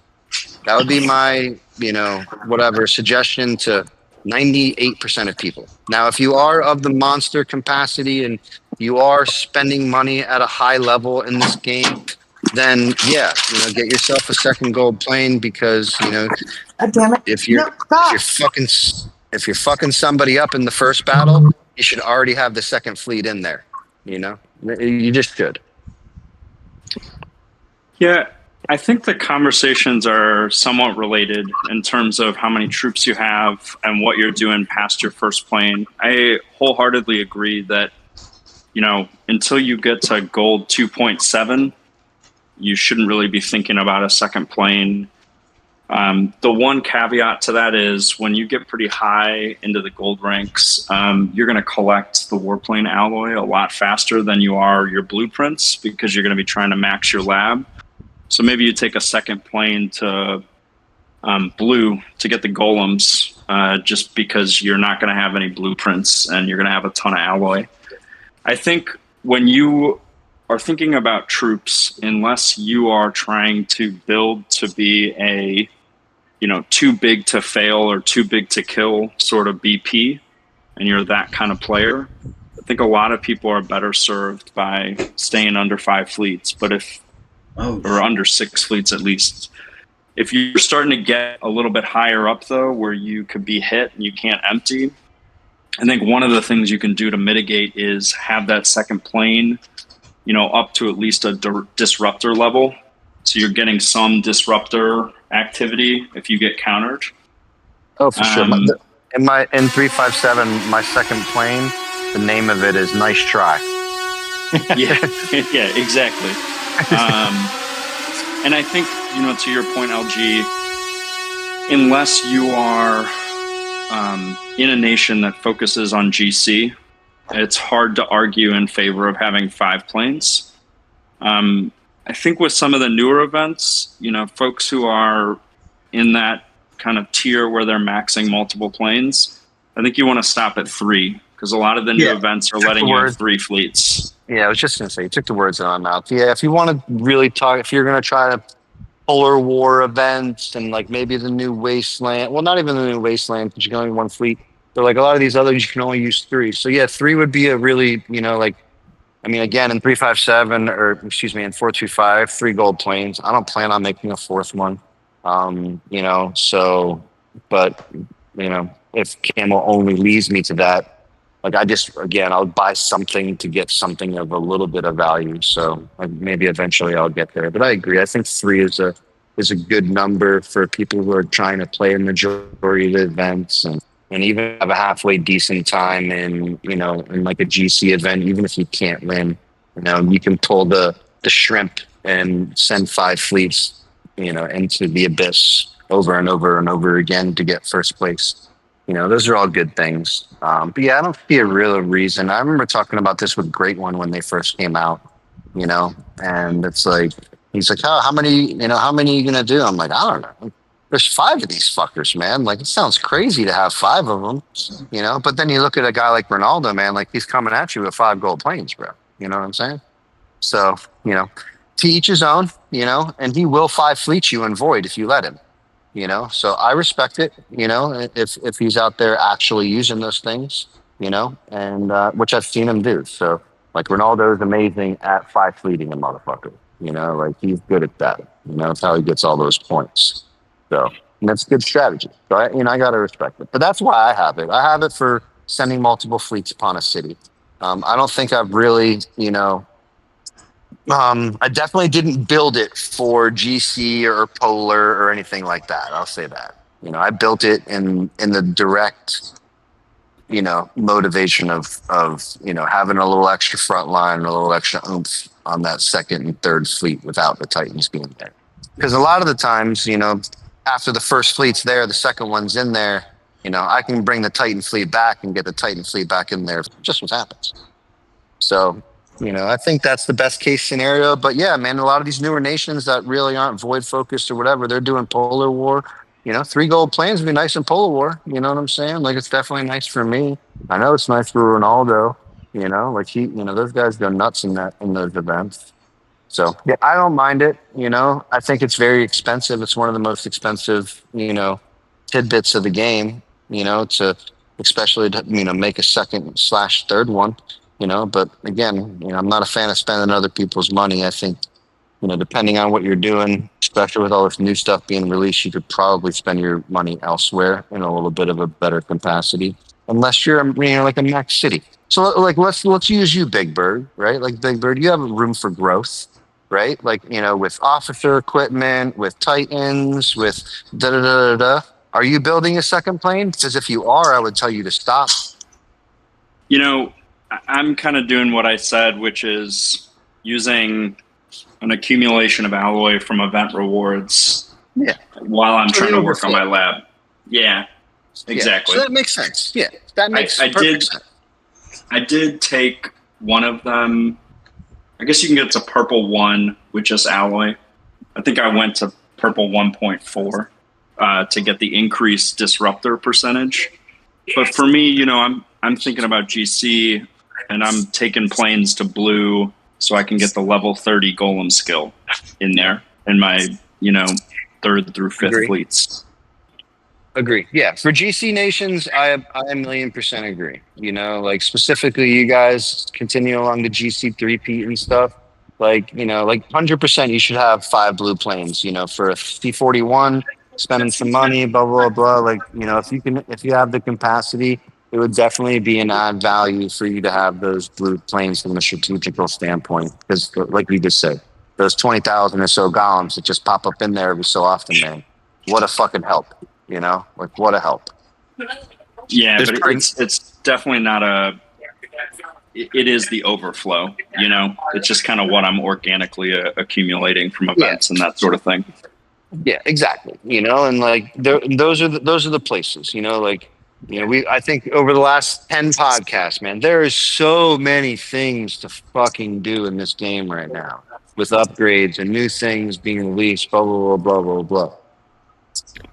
Not to say this to like put myself in my own category with a handful of other players in the game, but like it's hard, and I'm a very, very successful guy and I spend a fuck ton of money on this game, like perspective, so like I would much rather see players, focus on officer equipment, man. It's the best bang for your buck right now. That's what I'm telling my guys.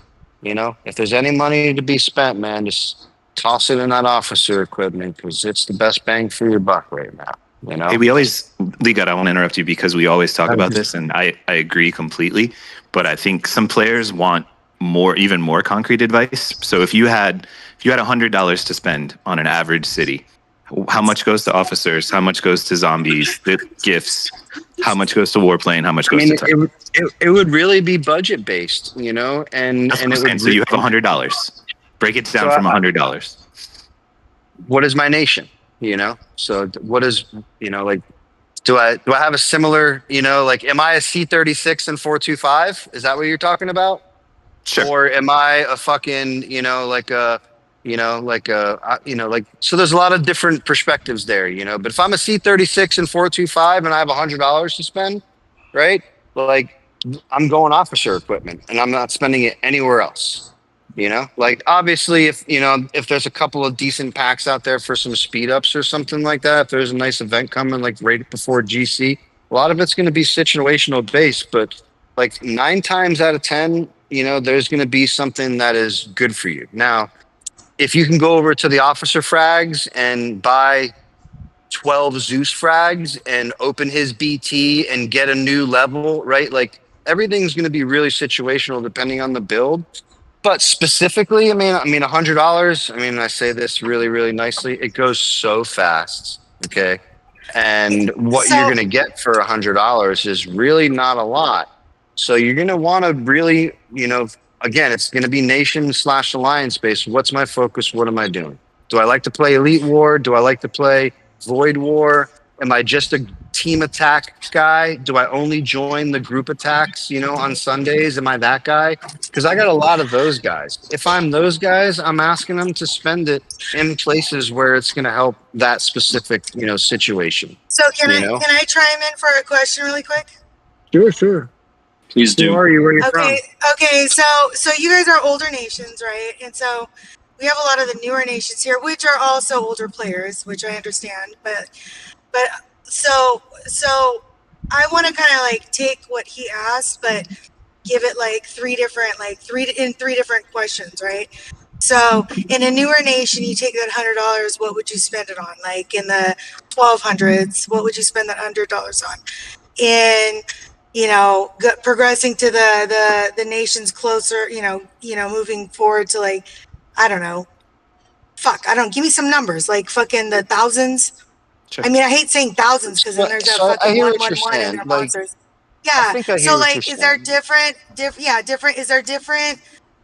Like, if you, I'm gonna take that question. Like, what would you apply that to different fucking groups in the different ages of the globes? Yeah, I mean, it's all good. Again, using the 425 C36, like I would tell that guy to get the C37, right? Get T12 shredders. I would tell that individual to focus that money, in a couple of different places, likely to help the shredders again, it's all situational depending on the specific player, but let's just say the C36 is like a 800 melee HP and like 1,000 attack or something along those lines, which I feel like is probably a decent stat line for a C36 and 425.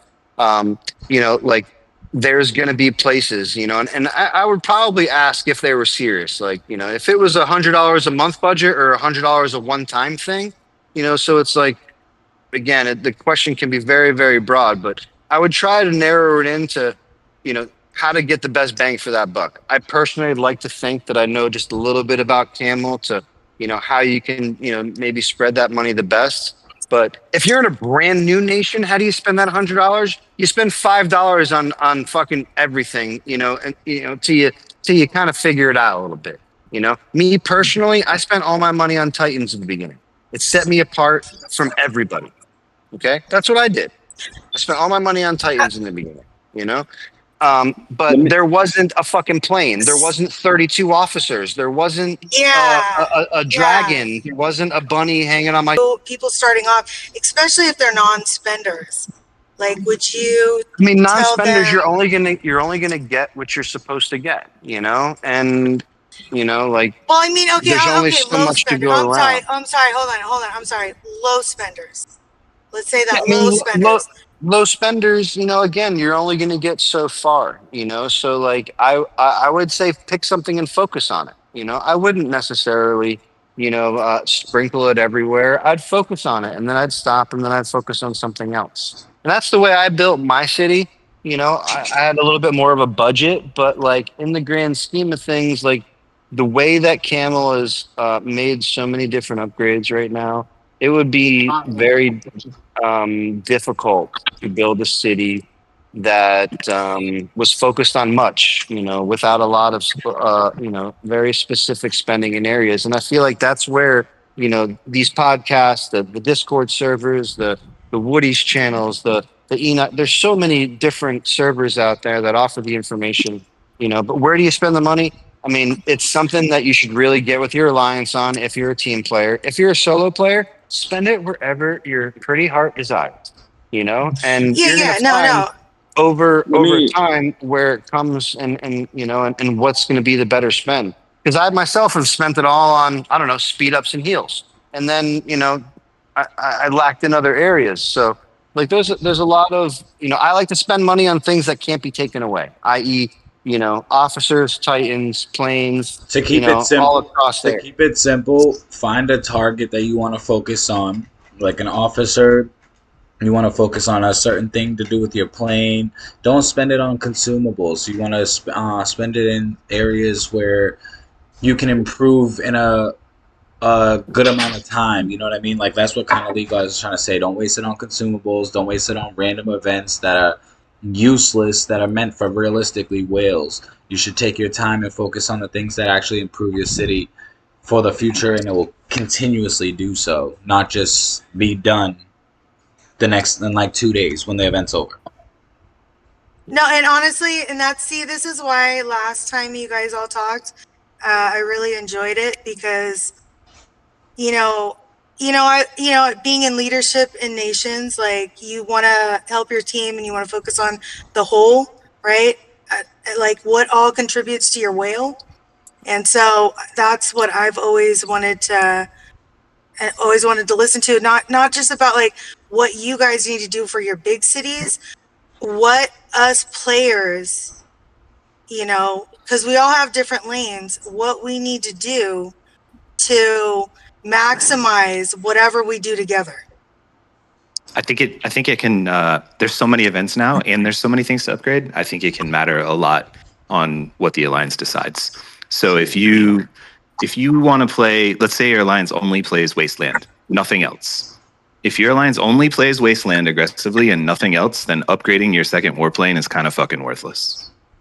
So it really depends what events you're playing, where you can put your focus. Yeah, I mean, here are some like general thoughts that I would add. I would not be focusing on anything that you can accrue organically. So I would be killing a lot of monsters to get officer XP. I would not be buying that. The one caveat to that is maybe the uranium card. And my thought on the uranium card is that when you are in a certain category, you just want to stay ahead of the curve. Like you want to just stay above, a little bit farther ahead. And, there are breakpoints like we mentioned C37 where you get T12 shredders.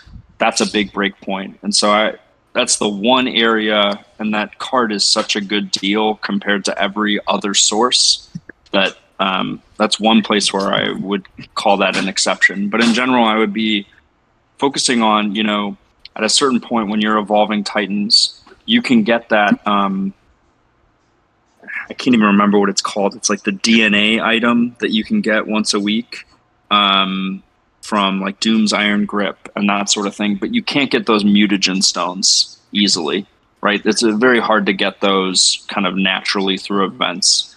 So when you're trying to push your Titans past a certain point in the evolution chain, I think like mutagen stones is where you're going to be focusing on within that category of Titans, because the rest of those items you can get organically through Medici every week and that sort of thing. Sorry, go ahead. No. Jump in. That's something I was going to bring up is for the newer players realizing what comes easier and more organically within the gameplay. If you reach a point and you should not be buying any of the jars because you're just waiting for stones. So, I mean, I haven't bought the jars in, 10 months. I'm a 1,000 nation, so well behind you guys. But also at like the officer frag, Tifa and Zeus come way less frequently in any other way. So buy those as opposed to like Aeon or Panda that show up in, the elite recruits. And there's dozens of other things in the game that just come easier, more organically that you don't really need to buy. Yeah. Hey, and I think that's right. And I'm sorry, let me just jump in on officers real quick. There are some officers that you can get through the Z-Coin shop. There are some that you can't.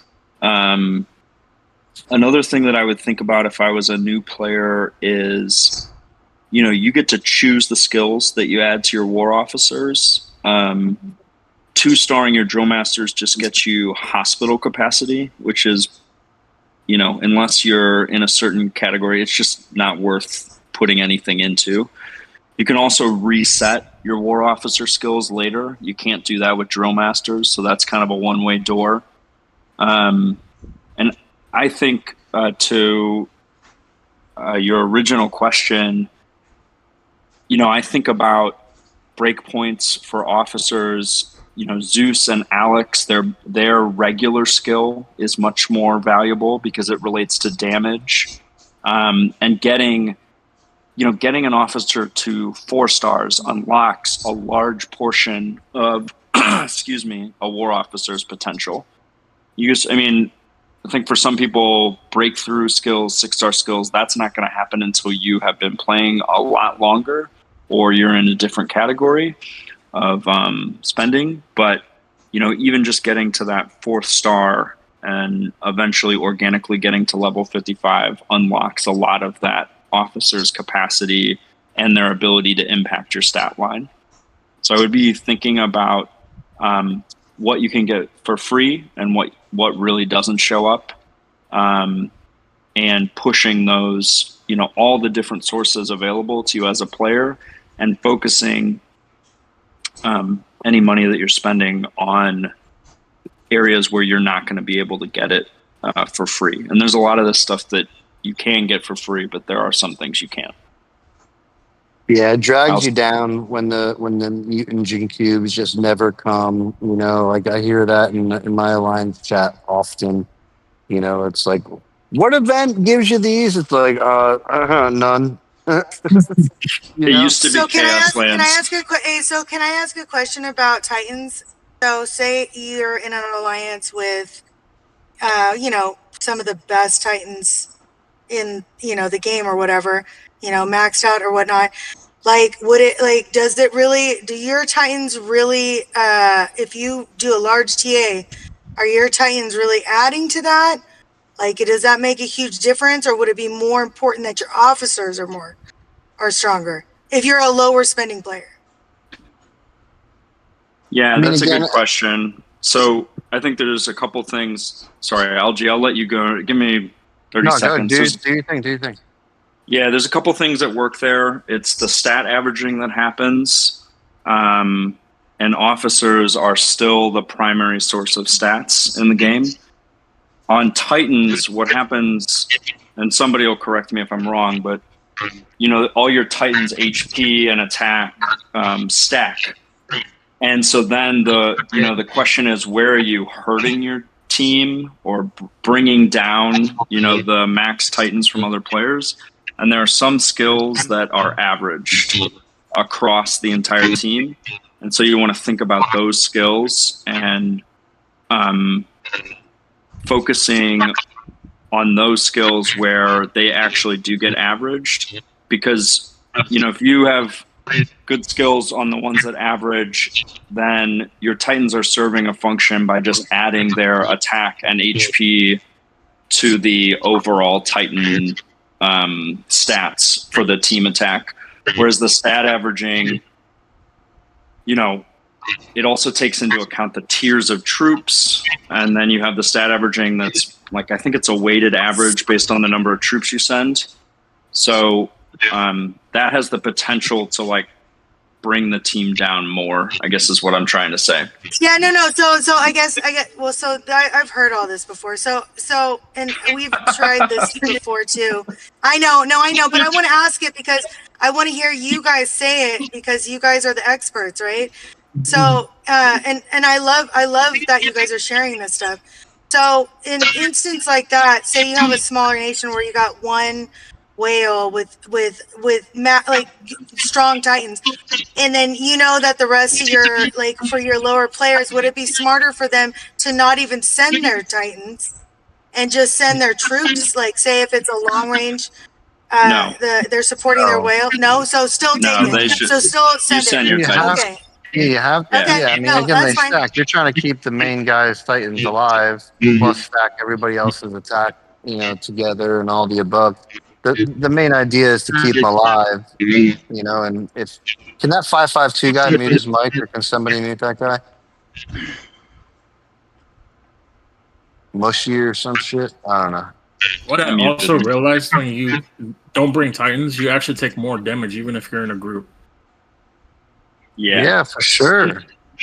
That's true. Well, no, I just remember in a nation they wanted to do that, and I was just like, I felt naked without my Titan. I felt naked without my Titans. So, but I've never done that since. But I just want to ask these questions because nobody ever really talks about it. So I feel like it'd be good to talk about it in case people are doing that.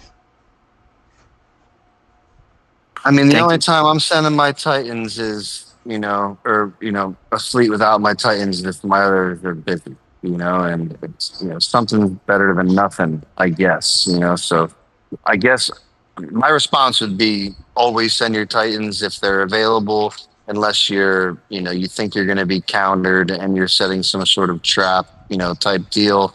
But the long and short of it is you should send your Titans, especially in a group attack, because those things are all stacking up.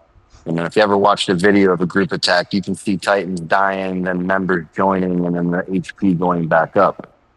So if you do have a whale, like I'll use myself as an example. If I'm starting the battle, which I start the battle the majority of the time because of certain effects that I have that others don't. So I want to be the one who starts the battle. But when I do that, I'm placing myself in the position to die a little bit faster, specifically my front line, because I'm going into a city with 30 fucking rain or something along those lines. So with that being said, it's the goal of the rest of the team to get in there to make sure, that my Titans / their Titans now don't die, because all of that HP and stuff like that now comes together, without losing some of the skills and things of that nature that come at the start of a battle, like a guy like myself starting, the attack. So yeah, you definitely want to keep them alive. And, I can't think of an instance why you would even think that would be okay. I would question the leadership, or whoever even attempted to bring that up. It just sounds wonky. Oh, I have. It just sounds wonky, but hey, man, to each his own. I'm sure they would try it once, look at the report and say, okay, never again. And that should be enough. So yeah, I wouldn't go much further than that. But like getting back to what, all those little tidbits with the Titans and where to spend money. I mean, I always say in 425 anyway, if you got a little extra cash, especially for the, mid to low spenders or, even really non-spenders, got an extra $20, man, get you some skill books, man. You can never go wrong getting skill books, especially for the low, to zero spender crew. Those skill books, and as Big Bird said, often is still the most potent part of, the report, if you would. So, skill books are never really a bad buy, even though they do come quite frequently in the game. So maybe you want to focus your spend on the skill books when, the mutagen stones aren't necessarily needed because you're looking for the energy sources, or, I'm sure you hear what I'm saying. So if there's some time, but, I really think that, skill books is a great place, but even on a better breath, again, officer equipment right now is the best place to spend your money. There's really just not a better place to spend your money. And there just isn't. It's somewhat affordable. Even the gold, the gold stuff is obtainable. And so there's definitely a lot of attack and HP and things like that is very, very good for the group attacks and the overall, healthiness of your alliance / what you're bringing to the table, right? Because, as much as you're active, right, you still want to bring something to the table, and, don't just do things, by the seat of your pants, I love when guys who are free players or otherwise, they're like, hey, I have this many skill books. Where should I put them? And then they share their 6 officers and, you get 20 people's input. Oh, hey, this is what you need to do, and like, that's probably the best way to do it, and if you're doing that and, you're getting, maybe 10 different answers, then maybe you're just in an alliance that really doesn't know the game too well just yet. And that's, when you come to places like this and you ask a couple of questions, you should be pointed in the right direction for the most part,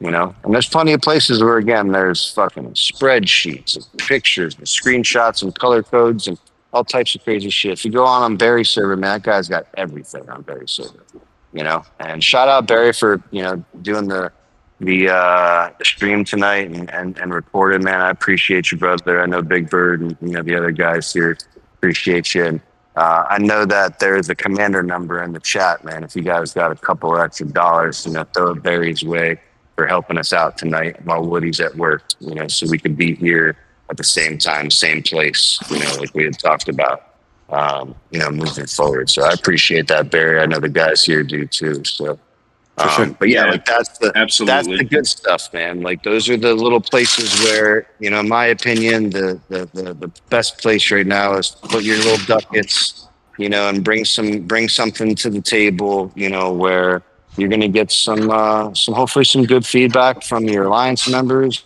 I know for me personally, I appreciate it when people are asking questions because it means they care and they're not just doing what they think is right. And it means that they're humble when they're asking, so I appreciate that as a leader, come to us, ask, for them. I don't think there's anybody that's going to tell you to fuck off, so like there, or at least nobody on this channel anyway. And, maybe if it was Raz, I'd tell Raz to fuck off. But, for the most part, everyone else is going to get like a proper answer, and I don't think anybody's going to steer you the wrong way either and say, hey, listen, like you really need to put hospital capacity on every one of your officers, immediately and put all your skill books there.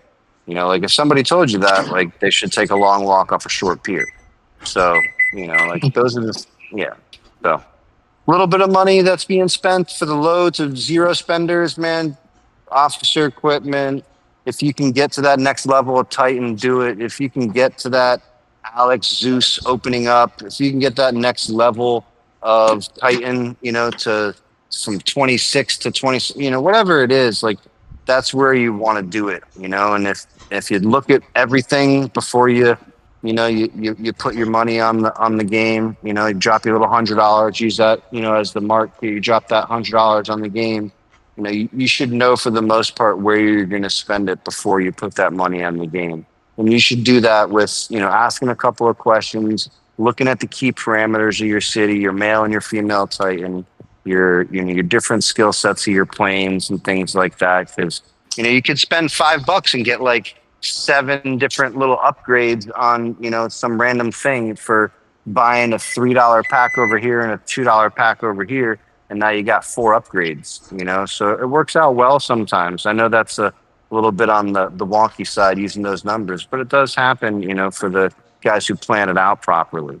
And they're right there like, okay, I'll spend $5 and I'll get that upgrade. And, I'm on to the next one. I can look at the next officer, or you just get to refocus the goal. Many of my guys, they focus on that one thing. They achieve it whenever they get to achieve it, weeks or months later sometimes. Then they say, okay, what's next?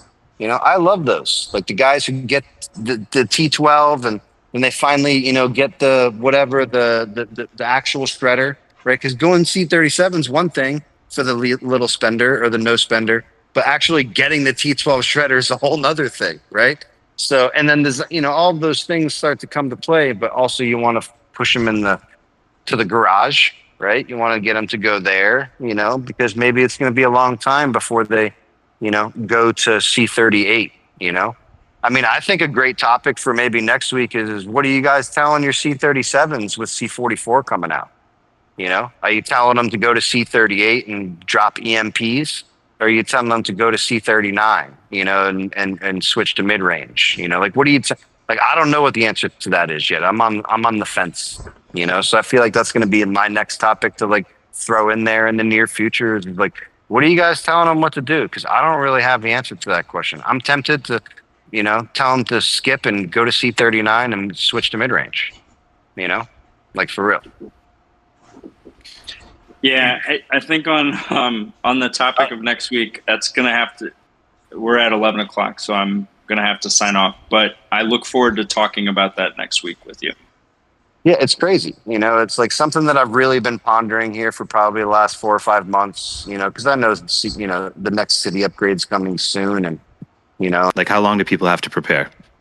I mean, my opinion would probably be like, here in the next couple of months, like October, is probably the real time. Yeah, I was thinking the same. Their anniversary or whatever, it falls in line with their last city upgrade. I don't know. It's very possible that it's coming before the end of this year. Let's put it that way. And, that's a huge upgrade, like, yeah, it's money in Camel's pockets, blah, blah, blah, blah. But, like it's a huge upgrade and it changes the I don't know the word I'm looking for, the strategy of the game so much, especially with the mid to low players. We talk about whales all we want, bro. We have money. We can kind of change things with money, right? But like a majority of the game doesn't have money, right? Let's just call it what it is. So it's like you have to strategize for these things if you're going to be a fucking nation that's going to be some shit. Like you have to talk about it. You have to, you have to prepare. Like I'm a guy who says often, prepare well. Because it's hard to be a prepared warrior, man. It really is. Like I just got my ass handed to me by Bodizi and those guys, in Frenzy a couple of weeks back, whatever that was. They were prepared, bro. I can't say nothing else other than just that. They were prepared, and I got immense respect for those things, So, if you can prepare yourselves, if you can get to that next level, if you can talk to your people, and you can do all those things, I think that it really can put your, your team and your alliance, even if you don't deserve to be there, you can get there, like, I don't know about you guys, but, you heard that term any given Sunday before, right? It's an American football term, but, long and short of it is it's true, and you've seen nations come out there and beat nations that they shouldn't have, and everyone's like, whoa, what the fuck happened there? So, and it's probably because people